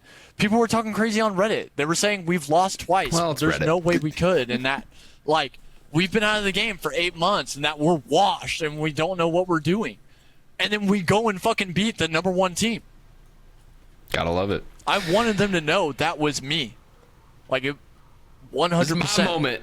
This is That's my sick. song. It sounds like it just sounds like absolute chaos when it's like you say they're getting all of these like penalties, bro. If I was a coach and that shit is rigged for you to fucking win and you lose, bro, what the fuck is going Clipboard on? is getting Literally. snapped. Bro, Literally. I'm a quit. That If the was- system is rigged for me and I lose, I'm quitting, I'm bro. quitting. I'm out. That's a fair That is- take, Hatch. That is such fucking craziness. And those guys still play? Yeah, they still play. Holy fucking shit! I'd be so. Holy shit. Dude, I would be like, how? How do you show your face again after that, bro? When You Roy know- handed me that trophy and those bands, that was the coldest handshake I've ever had in my life. Hell yeah. Because I was talking so much shit about the league beforehand. I was like, these rules are trash. These people running it are trash. Fuck you guys. Y'all have a shit league. I'm going to run up, and it's going to be my last fucking tournament. I'm going to run your shit. Yeah. Well, and Yeah. stood by it. I mean, scoreboard Hell at the yeah. end of the day. Dude, that's fucking awesome. I will say, every time I hear stories about airsoft, I lose more and more respect for airsoft as a whole. Jesus Yeah, Christ, like, man. I'm just like, dude, how the fuck is this happening? Like, these stories sound so crazy. Like, I'm like, if I didn't play a kind of shooting sport like paintball, like or airsoft, right? I would be like, what the fuck is even happening? Like, are you guys even playing other people at this point? You know, Yeah. like, That just sounds like fucking randoms. So congrats to you, bro. That is fucking sick that you just slaughtered them to where they're just getting so many penalties. Yeah, that's a hard way to win a paintball tournament for sure. Yeah, Paintball's a lot more interesting to talk about. Facts. Or paintball, I meant airsoft, that's what I was trying to say. But I do want to jump to our next topic because a lot of the things you just said there relate to something else that went down over this past weekend. Boys, let's talk about COD champs. Definitely in. So, before we do this, before we get into any of the matches or any of the things that went down, I got to give a huge shout out. Obviously, our boy Sam, all in media. He's been filming or taking photos for FaZe all year long. We love that. There's your little FaZe up, Sam. The other new part, our boy Enrique, Enrique.Graphy. You guys know him in paintball. He had an amazing opportunity. He was invited to champs with Sam. You know, they went up there together, and then Sam was able to get him a job filming for Seattle Surge all weekend. Vancouver Surge. If you didn't watch the event, you wouldn't know, but Vancouver Surge went down to losers round 1 and went all the way to the grand finals. Yes. Our boy Enrique got to film a lot of cool moments from that run, and I'm very excited to see his footage. Who they played in grand finals, that's who I'm more happy for. Story's Optic, complete.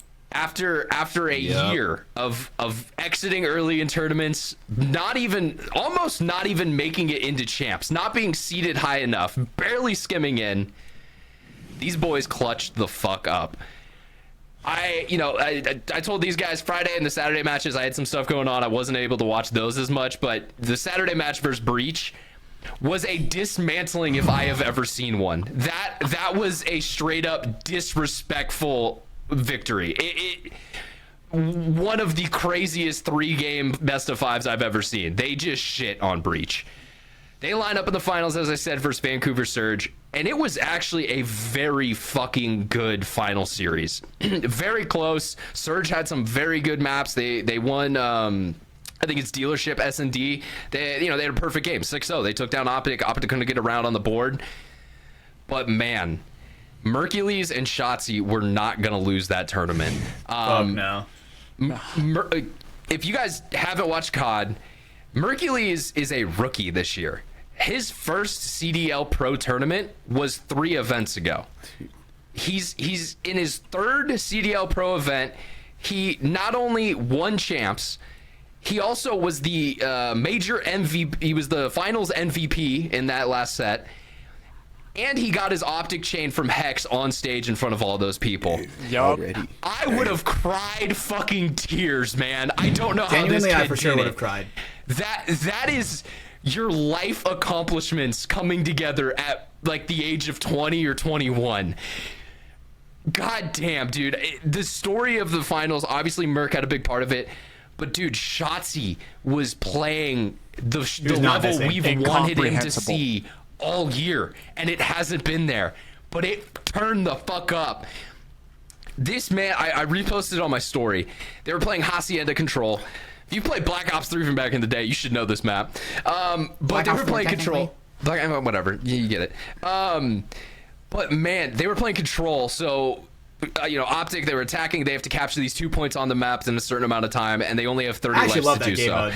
It is a really cool game mode. I like that one. I'm glad they added it in. It's kind of like a search and a respawn in one. I think it it's kind of cool. Black Ops 4 too. I really liked it. Potentially. But he's on one of the points, and they cannot kill him. He is sitting there for a minute and a half, just getting lost in the zone. They can't find him. Finally, one guy, there's Shotzi. They get into a gunfight. Shotzi wins that gunfight. Pretty low health now. Another guy turns the corner. Shotzi shits on him. Okay, damn, that's 2 in a row. Let's go, 2 in the feed. Shotzi jumps up to another spot on plat. Kills a third guy as he's like jumping out of the air trying to kill him. The crowd is starting to lose their fucking mind. His jackal's now dry. Switches to his sidearm. Another Surge player slides in with the pistol. Pop, pop, pop, pop, pop. Gets the kill. I lost my fucking mind, man. That's a 4K. In Call of Duty Pro League, it's 4v4. He just wiped the whole team by himself while still holding the point. Now they do lose that round, but we don't need to talk about that because that play was so fucking good, man. I had to go film something extra for the company I'm working for down here, and so I was in the office watching the CDL Pro Finals. I had everything within me to not start screaming and like losing my mind when I watched that go down. It was such a beautiful play. You know, a big thing, they actually just today released the uncensored comms from the event. Optic did this last year as well when they won champs. Who doesn't get enough credit? That man is one of the best COD IGLs I've ever seen. If you'd ever watched esports and IGL as an in-game leader, essentially he's the coach of the team. He's making the calls. He's trying to direct people. He's trying to get information to his boys. Most map awareness possible. An insane amount of map awareness, but also just the calmness. Like you could hear, you know, Shotzi and Merc, they're getting hyped, they're doing shit, and then you can just hear him being like, guys, back to the game, you know, all right, there's 2 over here on plat, let's go, push out top closed. And it was like, he was just bringing those boys and letting them kind of get into that moment. And then, you know, Dashy too, one of the, you know, best clutch players in the league, had some great moments when he had to do it. Honestly, it wasn't his best series by any means, but he, you know, got his work done when he had to. It was beautiful to watch. I've been an Optic fan since I was about 10 years old, watching Optic Hex on Machinima. Sure. This whole year, I had to listen to Sam talk shit about how FaZe is going to take it all. Green wall, motherfucker. That's all I gotta love say. The green wall, dude. I mean, obviously, I've been a Nade Shot fan forever, right? And that's where he originated from, right? So I'm like, dude, this holds like a special place in my heart because that was like the content that I watched growing up as a kid, right? Like even after the esports was done, you know, I was watching them play Minecraft in their live streams. You know what I'm saying? Like just that whole organization as a whole is just awesome. You know, so I've always had a soft spot in my heart for the green wall. So good for them. Yeah, and we were gonna talk about this, but that was going to be my cool guy of the week, Shotzi, with this clip, dude. It fucking, it's like... Still could be. Oh, it is. It still is. We're just getting it early, right? I mean, I even told you in the chat, we were watching that, dude. I replayed that 8, 9, 10 times just to like, fuck, dude, god damn. Because he gets that 4 clip, then he goes upstairs and he gets like 2 or 3 more kills or something like that. No, he dies right away. No, he I want to say because he gets the 4K, jumps back up on plat, and then Neptune comes around and guns him down because he was at like 70 HP. Neptune. But none of that matters because the 4K was fucking insane, dude. Yeah, it was incredible. I thankfully I got off of work early Thursday and Friday and just right on time, like driving home. I'm like, oh shit, Call of Duty's on. Oh, the boys are playing. Let's watch it. Yeah, Great timing. God damn, dude, it really was. It reminded me of last year, right? Watching them go through it with Pred and everything, and then honestly, back when the CDL first came to light, pre-COVID and stuff, just you know, I don't know, that feeling came back to me of just sitting down and like, dude, I can't wait to watch this shit. You know, I don't play very much anymore, but like, dude, I love watching it. I don't really play COD. I will still tune in to watch COD Pro Sport or Pro Esports because it's just so fucking good, man. And especially when you have, you know, the fan bases like the Optic and FaZe fan base, and when they get to go at it in big events, it's great. You know, it's another side of the sport that I just love. So, yeah, no, that was awesome. I do recommend people to go watch the uncensored commentary, like comms video they put out for 2 reasons. One, there's a moment during the Breach game when Mercules gets a 3K, and at one point he world stars someone, so he like turns around, 180s them, and kills them. He literally yells out in the comms, "World star!" Like he is losing it at that moment, and you can see Shotzi's face just like start to smile as he's like, "Oh, he's feeling it. They're fucked this game." But the other one is the moment they win. So Shotzi was on the last final hard point. He's securing it for the team. He has one final gunfight to win. The game's over. He wins that gunfight. His voice starts breaking incredibly. He's yelling at the top of his lungs, but it's that like, oh, guys, God, yes, yeah, we fucking won. And you can tell he's trying to hold back tears and not cry, but every like a bit of emotion is coming out of him. Just go listen to it. I cried. I'm gonna be honest. Tears came to my eyes because I could see how much this means to this guy. The other one, right after they win, Hook is the only guy who doesn't get up right away, so his headset's still on. They have a very good audio of him just being like, oh man, and like just having that moment of like, we just did that shit. If people don't know the story with Hook, he has been picked up and dropped by Optic at least 4 or 5 different times. He finally was able to be on the roster that got it done. Dude, the storylines from this event go insanely hard.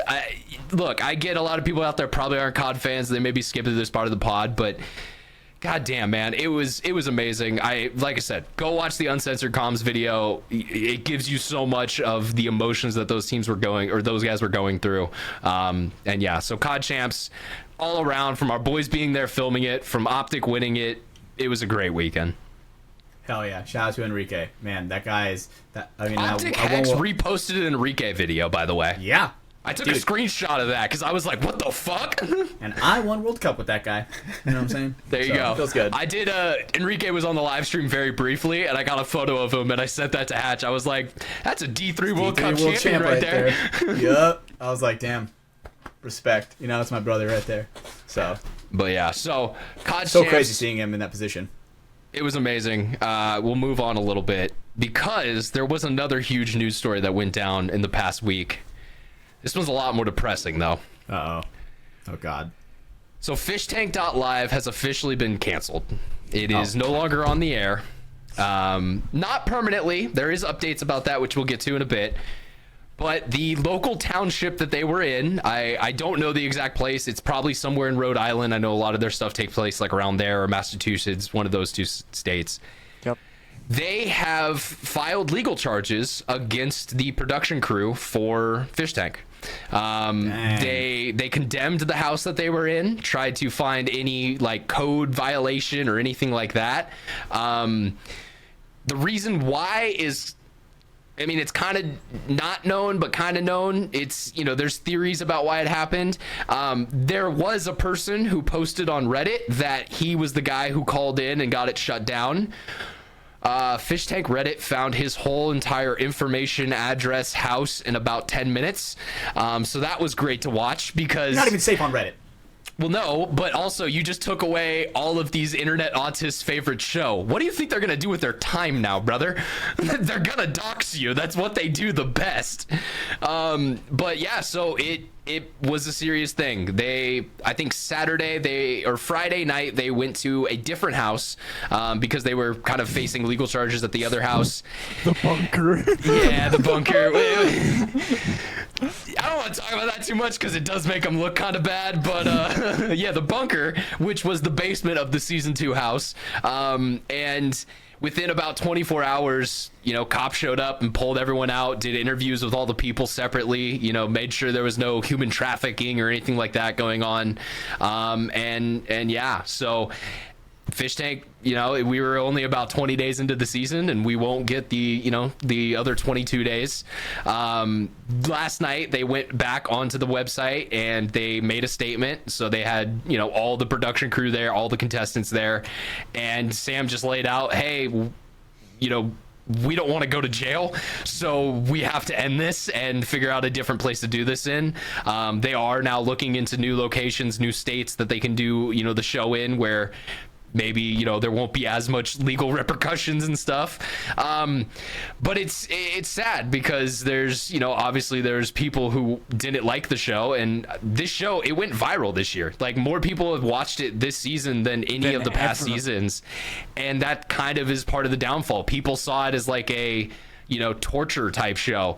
It's not. Everyone's there, knows that you can leave at any point in time. That's the contract you sign going into it. Yeah. But it's also a place where you can make $50,000 in 40 days. Hopefully. That's why people stay. I'm very optimistic about it because in his ending message, one of his ideas was purchasing a warehouse space and building the home inside there. And, you know, you can man, Sam Hyde, you can barely tell when he's serious. But that was one of the moments where he was like, I mean, he was literally, I don't want to say the verge of tears, but you could tell the emotion in his voice. And he was like, guys, I just don't want to put out shit. I just don't want to put out garbage. And you guys deserve so much more than that. And I want you to think about the possibilities if we have our own space. And that's why I took it with a grain of salt. Like, I was like, of course I'm heartbroken. I was the season was already getting it was going so good. Fuck around and find out, man. I mean, it was incredible. I love Freddie. I was an REA stand for like a minute. I'm not gonna lie, but fun fact: I have background information about him thanks to our friend Scott Sullivan. You told me about that. Did I send you some of the photos that he sent me? No, but you told me the story. But I mean, I'm not gonna lie. I'm very optimistic about it because I mean, think about a time where Jet and Sam didn't deliver. You know what I mean? You're right. And also the other thing is they have money now. Like the show is done well. Yeah. Even within the like 15, 20 days it was up, they made a lot of money on that show. That TTS was on day 2, baby. it was constantly on. And TTS was $35 a TTS this year.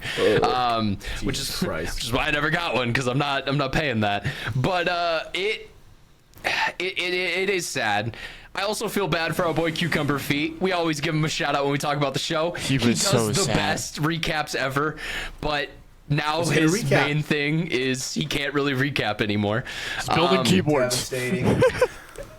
But yeah, so I heard what you said. Like that was a sincere version of Sam Hyde that you don't see very often. Ever. And, you know, we've talked about it. I don't ever want Sam Hyde on this show because he's going to troll the fuck out of us for 2.5 hours straight. That's just what he does. But at the same time, those moments when you see that guard come down and he's like, I just want to make cool shit that the world likes, and I'm now facing legal repercussions. That's bullshit. And he's kind of right. So, hey, maybe go over to mde.tv and go buy Extreme Peace. Go watch that season because that's also coming out right now. Which is already hilarious, dude. Oh my god! When they played it for them in the tank, that was when I realized that none of these people are MDE fans. They are Fishtank fans, and those are two different things apparently. If you guys don't know, MDE stands for $1 Million Extreme, which is Sam's comedy troupe that did World Peace back in the day, the show on MTV, or not MTV, Adult Swim, before it was canceled and all that shit. So now they've made season 2, which is Extreme Peace, and it's fucking wild. It's better than the original. Just know like you're gonna see some shit that may make you not feel good, and just laugh. Just try to have fun with it. It's a comedic bit. That's all it is. It is. I actually went back and watched The Great War for the first time, which is the first thing that Jet and Sam worked on together. I don't recommend people to go watch it because it is a fucking LSD trip. It is one of the most confusing things ever, but at the same time, I was dying laughing the whole time at just the shit that was going on the screen. I like people who haven't seen the show, I like showing them the couch scene. Ryan, you tripped my wife. I saw you. Like, that's one of the more subtle ones. Yeah. Dude, what was killing me with Great War, I don't know if you've seen that whole through, but the whole like 7-minute segment where Sam is outside just like falling in water repeatedly for no reason, and like, dude, it is dumb old internet humor that no one makes anymore, and a part of me was very tickled because I did sign up for MD, you know, so I could watch Extreme Peace, and so I was like, oh, well, check out what else they got on here. They literally got the voice actor of the General to redo his role in that. That's not a joke. You know, the 1-800 you could go online and save some time. Call General now or something, whatever. They have that same voice actor who is being the General in the video. It's great. It's great. That's sick. But yes, it is a sad day. We must put up the Angels Sing for our show Fish Tank. May it come back in season 4 or 5. You know, the 4.5. Like what? I don't understand why is it illegal to just film stuff in your house? You know what? Hey, what about all the streamers? So I don't know. You're kind of not wrong there, but hey, Brando, remember when Taylor was on PKA talking about his whole house renovation and how in his basement he needed an egress window? Look. That's literally one of the things that they are getting them for, because there wasn't an egress window in that basement, so it wasn't up to building code standards. That's why the house was condemned. Bro. It's the way the house was built, motherfucker. Like, well, apparently that's not allowed anymore. Whoever built it was out of code. Find that guy. Meanwhile, Jet and all the season 2 production team lived in that basement for 42 days. Yeah, didn't complain at all. Nobody died. And I was just starting to love the character Dangerous Caleb. Sad I won't see him anymore. Dangerous Caleb was great, man. That was one of Jet's better characters. It also reminded me of Mikael from season 2.5, the V for Vendetta anonymous guy.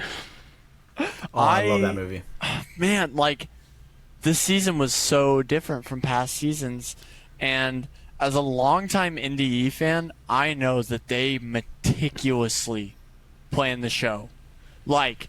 No exceptions. It has to follow the script.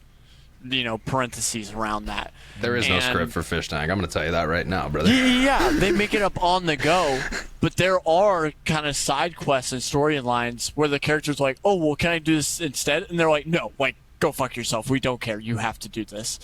And for it to just go this direction, I mean, for example, I was a big REA fan. I do not like REA. Okay, no. I would not want to be in the same room as REA. I don't want to talk to him. You don't want SpongeBob facts? Yada yada. Exactly. I can give you SpongeBob facts, brother. I do want him to. I do want to see him spurg out over Steven Universe to a stripper that smoked crack. That's what I want to see. What he is saying is not an exaggeration. That was an actual thing that happened in the tank. Shout out Hazelnut. I remember people like Jeff. Jeff was such an iconic character. Until it's not funny anymore, man. Exactly. And then Jeff smokes the elimination fen. Oh, so Bondo, one of the most beautiful things with Fish Tank is, on the surface, it is this reality show about slightly kind of making people uncomfortable for 40 days, and then one of them wins. But here's the thing. The personal growth you see from people over those 40 days is amazing. I always talk about TJ going from, kind of being a very very autistic dude, to at the end of the show cutting off all of his hair and kind of becoming a man at that moment. But another one that I rewatched today, because I kind of forgot about it, was Greg's story arc. Greg is one of my favorite freeloaders in Fish Tank history. He was brought in as a joke. He was brought in to be Mr. Beast for a day. He ended up staying the rest of the season, and at one point, he felt like they were doing something too mean to another contestant. He rung the bell, which means he was going to box someone against Sam Hyde. He stood up. The production. He's, maybe 5'7", 5'8", somewhere around there, a pretty overweight guy, but he stood up to Sam Hyde and was like, I don't think what you're doing is right. I'm fucking, let's fight, That is a beautiful story arc. This guy came in as, kind of a very small creator doing this Mr. Beast bit, and he's left the tank as a completely different person. That's always been the part of Fish Tank that, okay, there's something else going on here. It's not just a ha-ha funny show. Exactly. And now Greg has actual success outside the tank. He achieved his dream of making content after building a fan base on the Fish Tank. Another example, Drench today. Drench straight up got in front of the camera and was like, I'm not going to lie. It was shitty at times. I didn't want to be here at times. But in the past couple weeks, this is a family. I really do care about these people. And we've grown a bond together that I will never forget. People constantly forget that fact of the show. Mm-hmm. And it really is the most powerful. I mean, yeah, for every Oliver Gay meme that you have, you have exactly, these moments of even the season 3 fish who were kind of thrown into a crazy environment. Look, same thing. I hate Bert to death. He does make me laugh when he's on my screen. I love Bert. Oh, yeah. I love Bert so much, and I'm going to die on that. I can't.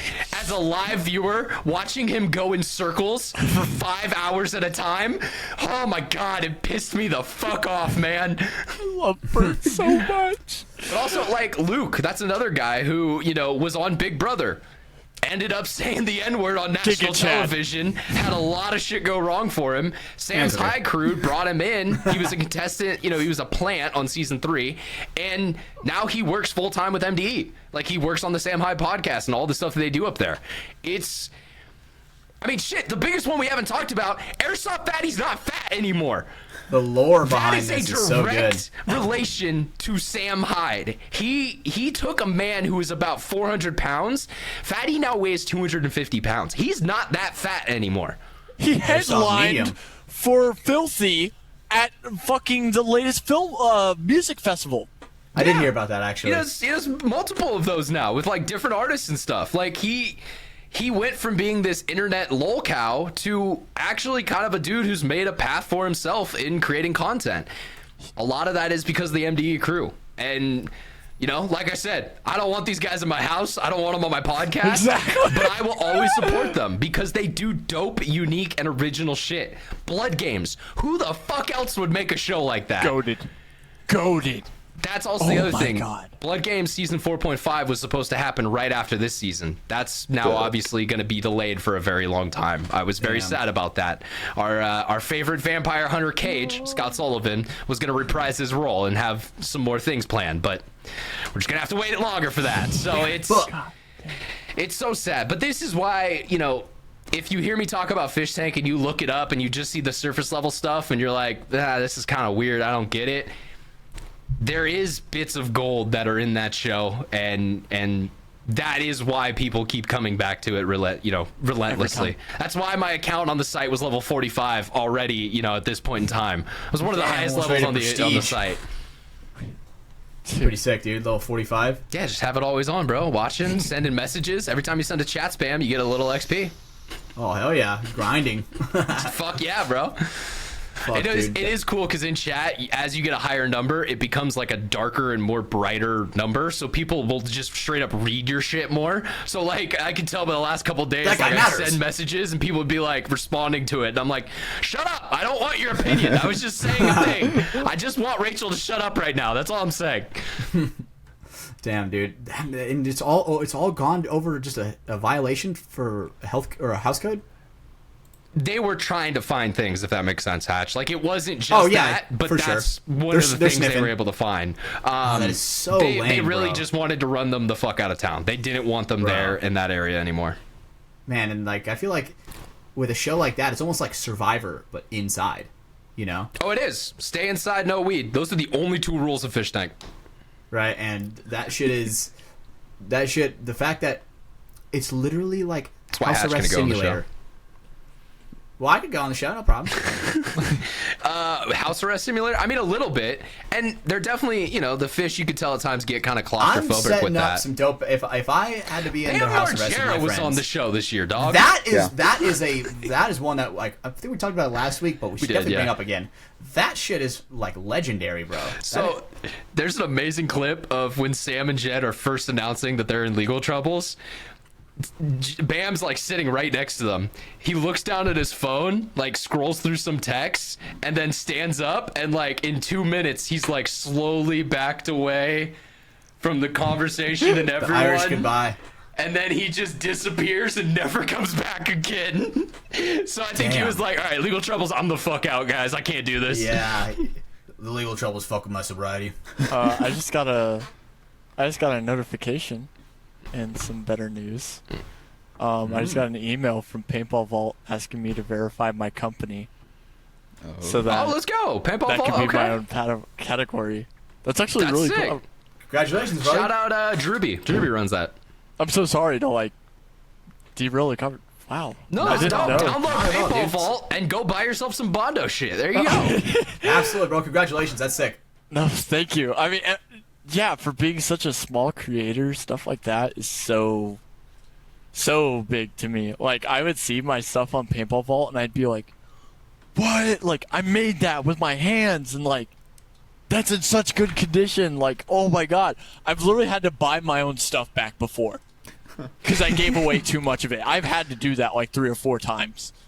That's still a cool thing. I mean, in a way, it's like you're giving back to the community in a way where it's like, dude, I want my own stuff back. Dude, I'll give you money for it. You know what I'm saying? I give away it way means too a much lot. shit. That's all it is. Yeah, to a lot of people, you know, it might just be like a jersey or something, but dude, to you, that is your creation. I know. That's how I That feel is about your Rebirth, craft. honestly. Like Absolutely. Rebirth, it's, you know, yeah, there's flaws with it, but I'm very proud of that product, and you know, Absolutely, it's I something watch stand that by. shit all the time. For sure. The Philly episode of Rebirth is one of the best pieces of media I've ever made in my life. It just is. 100%. Philly Rebirth is insane. I love that one because, dude, I mean, I've said it before. It's one with not a happy ending, right? No. And you see a lot of It's these one things with a where tough lesson. absolutely, and you see a lot of these things, Ryan. I've talked about it where it's like sometimes when you get the camera on you, you get a stat boost. It was not like that. No.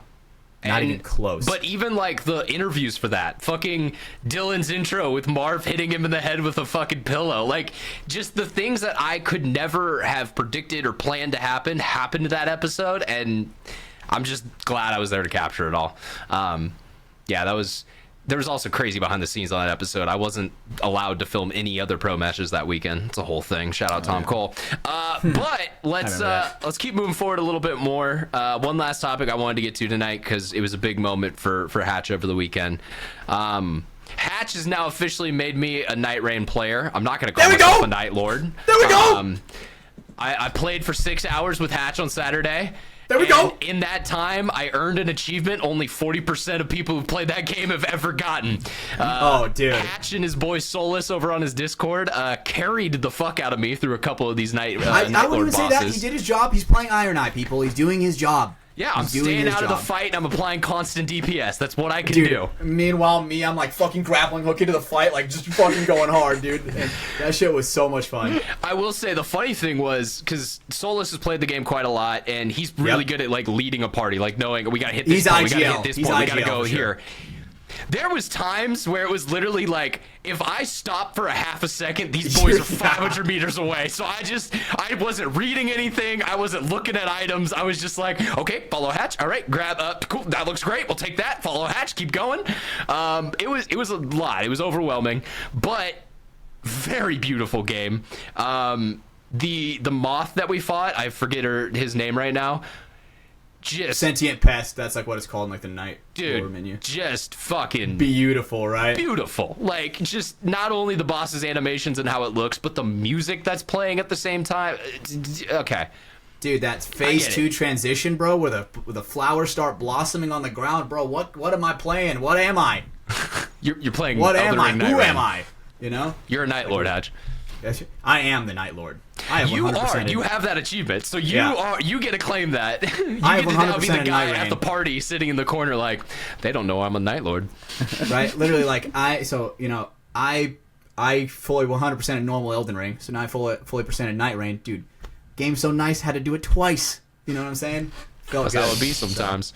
But Ryan, yeah, I'm very proud of you, bro. That is a game where that is intimidating to go into. It is a game that is not easy. That game is. It's not like normal Elden Ring where you can create a crazy broken build and just fucking one-shot people. No, you have right? 2 days to level up, and time will close on you, as we have found out. Yep, and there's times where it's like, well, shit, guess I'm running in the fire for a little bit, burning, you know? Yeah, you're in a storm like a battle royale. Yeah, and that kind of reminds me of Fortnite in a way, but dude, it makes it to where you're forced into all these fights, right? I mean, these huge POIs, like the castles and stuff, dude, that shit is so much fucking fun. Dude, the huge dragon on top of the mountain we fought, that was epic as shit, right, man. Dude? We're in like a snowy environment, and this fucking 20-story tall dragon is trying to kill us. That was kind of hype. And it's sick when it's like we're jumping up to this mountain, and it's like you grab something, and it's like this huge letter saying, where it's like, power gained, right? And it's like, dude, I just feel like a fucking great god. Enemy felled. Yep. You know, God slain. You know, it just feels awesome. The game is so rewarding to play, in my opinion. But Ryan, proud of you, bro. Yeah, I agree. I think my experience overall is it definitely cemented into the fact that I don't really want to play Elden Ring, but having friends to do it with and having kind of that co-op element made it a lot more enjoyable for me. I don't want to run my head into a wall trying to figure out a box, you know, trying to beat Melania or something like that. But being able to jump into a couple games with my friends who already know what the fuck they're doing and, you know, kind of just be along for the ride, it was fun. It was enjoyable. I had a good time doing so. Absolutely. And dude, like, let me tell you, there's so much more shit that, like, since that was your first time playing a lot of those a lot of those enemies, you didn't get a lot of like the bonuses. Like once you start beating some people, like the earth starts to shift, like everything starts being insane. The volcano, that was one of them that you did get to see. That was cool. We were able to descend to the depths of the volcano and defeat like the magna worm or whatever he was. Yeah, giant dragon. Then we fucking fly on a hawk out of there. We're like, woo! The only fight where I was like, yeah, fuck this, was the spider fight. I have arachnophobia. It was literally just like, here's 1,000 spiders on your screen plus one huge one. Have fun, kill it all. And I was just like, they all must die. It was that was a little sketchy, but yeah, no, it was a great time. I did have fun doing it. Definitely want to play it again with you guys at some point in the near future. We're fucking killing Libra, bro. But yeah, we gotta kill her. That motherfucker. She killed us twice, so we gotta go get our revenge now. I fucking hate Libra. Fucking Satan. Literally. Very hard boss fight, I will say that. Because it kind of, I said this to Hatch pre-show, it kind of reminds me of some of the actual Elden Ring fights where it's like, all right, you got your 2 seconds to attack. Now dive roll for the next 45 seconds, because if you don't, you're just going to be dead. And it's like, oh shit, all right. And plus, it doesn't even matter how far, especially since you're playing Iron Eye, you're kind of like keeping your distance. He snaps his fingers, boom, shit coming from the ground. Yeah. You know, I'm like, what the fuck is going on? It's insane, man. So, yeah, I had a good time. Appreciate Hatch for trying to get me into that. It was, it was enjoyable. I'll give you that, buddy. Yeah. There we go, baby. That's a win for me. But also, it's funny. I heard there's a game streamer, Tarkov streamer. I can't think of him right now, but he has this funny quote where he's like, is a game fun when you're playing with your friends? I don't know. I could throw rocks at a tree with my friends and still have a good time. So some of it definitely is just like, when you're with the right people, anything's fun. But the game itself, very fluid, very well optimized. That was another thing that was surprising to me. For how beautiful it was, it ran very well on my laptop. I don't have a huge, crazy gaming computer. But yeah, so good time. Got a thumbs up from me. There we fucking go, boys. That's a win for Hatch right there. We hit those. But fuck, man. It feels good knowing that, we could come back to the pod after a week, played on Saturday, got a couple days to process your hatred for Libra, and now we're like, all right, let's talk about it. Let's diagnose the problem. That's fair enough. But all right, boys, let's start to bring it up to a wrap tonight. Bondo, that was a great show, man. Appreciate it. You gave us a lot of information there about a lot of different things. Before we get to before we get to the rest of our stuff, where can people find you? Bondo International, what's all the information? Yeah, I mean, my Instagram is like the main place to reach me. I try to answer everyone. It's Bondo_da, DA_Don, DON. And then, of course, you can always find us at BondoInternational.com. We do have a drop coming out later up in July. It's going to be our biggest drop ever. So definitely pay attention to that. And now that I know they're actually in the States, Bondo helped us design a limited edition strap that there are only 30 of made, and about 5 of them have already been spoken for. So if you want those, they're going to be coming out very soon, and all of that is 100% thank you to the guy on our screen. So yeah, here on Thursday. They'll be here on Thursday. There you go, guys. Let's go. But yeah. So we'll announce that a little bit. But honestly, that was a big collaboration with Bondo. We had the idea for it earlier in the year, and I didn't know anything to do about it. And this man carried my hand through it and said, "It's okay, Ryan, come with me." So it was a lot of very appreciative of you for that. And yeah, dude, that was a great episode. Very very happy to have you on. To wrap it up, we gotta do our things we do every week. Brandon, cool guy of the week. I've already got the video loaded up. Yep. And we are gonna play this one with sound. I don't care if I get copyrighted for this. I'll take it every time. If we get copyrighted, that is actually the gay shit. Well, it's COD League. They might. All right. But yeah. So Brandon, you want to give us the filler info? I'll let you do your job. Again, we talked about it earlier. It's chassis, right, from Optic. Just this 4-piece, this 4K on control during the grand finals. I mean, it's just chef's kiss. It's probably gonna be loud for you guys in your ears. He's been here for a minute. New York minute. He cannot be. How's that guy not see him? Unbelievable, undeniable. Shit on the whole team. We'll let it run back one more. I love the commentary too. Yeah, he literally said shit on the whole team. Shit on the whole team. He's been here for a minute. 1, New York minute. 2, He cannot be. 3. The New York minute. 4. Shit on the team. That's some of the best, controller esports you were ever going to see in your life. That is ridiculous. If you put me or any person in this call in that situation, we die on the first or second engagement. Oh, my God. I don't even get shots off, I think. Jesus Christ. You don't even shoot back. Yeah. I have confidence in myself. I'd get a shot off, maybe. But yeah.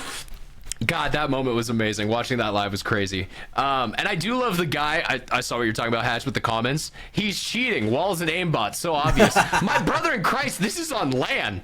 If he was cheating, he has some amazing fucking cheats that no one detected all weekend. The Optic India guy. I forgot what that guy's name was when he cheated for Optic. Optic Forsaken. Yeah. Optic yes, Forsaken. He's like, no. To this day, hates that man. He will bring it up at times. He fucking holds a grudge against that man like only one other person I know can. You guys can fill in the blank there. Let's keep it moving forward. Code word of the week, Hatch. Who's that going to be? Boom! Hopefully I don't lose my hands with all these fireworks, you know what I'm saying? So if you're hearing this, so hopefully I get come back with a hand not like a Ninja Turtle where I'm looking like that, you know what I'm saying? Where it's like sewn together. But, yeah, that would be great. You need those to play paintball though, Hatch.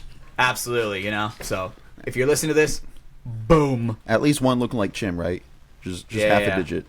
That's true. The 9.5? Yeah, 9.5. That's great. He's like, hey, we're getting 10 cases. Like, that's not the right number, Chim. That's not 10. That is not the right number. But Hatch, hopefully the maximum charge doesn't take you out. So yeah, have a good time with that.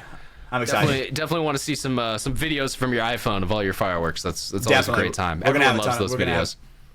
Some of the guys are making the drive down, so I know it's a big drive for them. So definitely gonna take some photos. Gonna get the Polaroid out. Just have a good time overall. Dude, did you ever give that Polaroid to Anthony, the one you took of us playing Magic? Or no, I still have that one. I still have it. That photo looks like it was taken in like 1994. It is such a dope looking Polaroid. Anthony literally has a historical card out in his hand, and it's great. You guys don't get the context, so we won't go on about it anymore. But yeah, boys, it's going to be it for us tonight. Episode 153 of From the Sidelines. Appreciate everyone for tuning in. Make sure you rate the show or subscribe, whatever platform you're listening on. The reason we ask every week, it helps us out. Takes you 10 seconds to do, and it's completely free. So please consider doing so. If you stop by for the first time because of our guest Bondo, we appreciate you. Just go ahead, drop a rating, subscribe to the show, whatever platform you're on. You'll get a notification when the next one is live and ready to go. We also got the Patreon. Patreon members are getting paid tonight. There are people who are taking home prized possessions tonight on the post show. So if you want to be a part of that next week, and we will be announcing, we've got a big item for next month's announcement, so be on the lookout for that. Make sure you join the Patreon, be signed up as a paid member, and that's all it is. You also get access to the ad-free version of the show. It releases a whole week early for our Patreon members. The second I'm done tonight, I post the audio for everyone to listen to. So if you like the show, you want to support us, please consider heading over there. It's the best kind of money to return for what you get, and hey, our Patreon members pay for the show to be on the air, so we appreciate all you guys, and we're going to be giving some of that appreciation back in just a short amount of time here. But we also have our other sponsors, the guys who made this possible, Welt and Hormesis Paintball. Both have added stuff to this. At weltsclothing.com, use promo code FTS.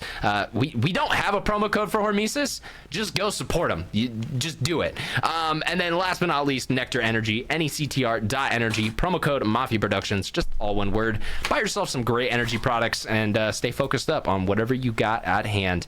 And maybe that's shitting on the marshmallow hunters, it could be. Yep. But boys, without further ado,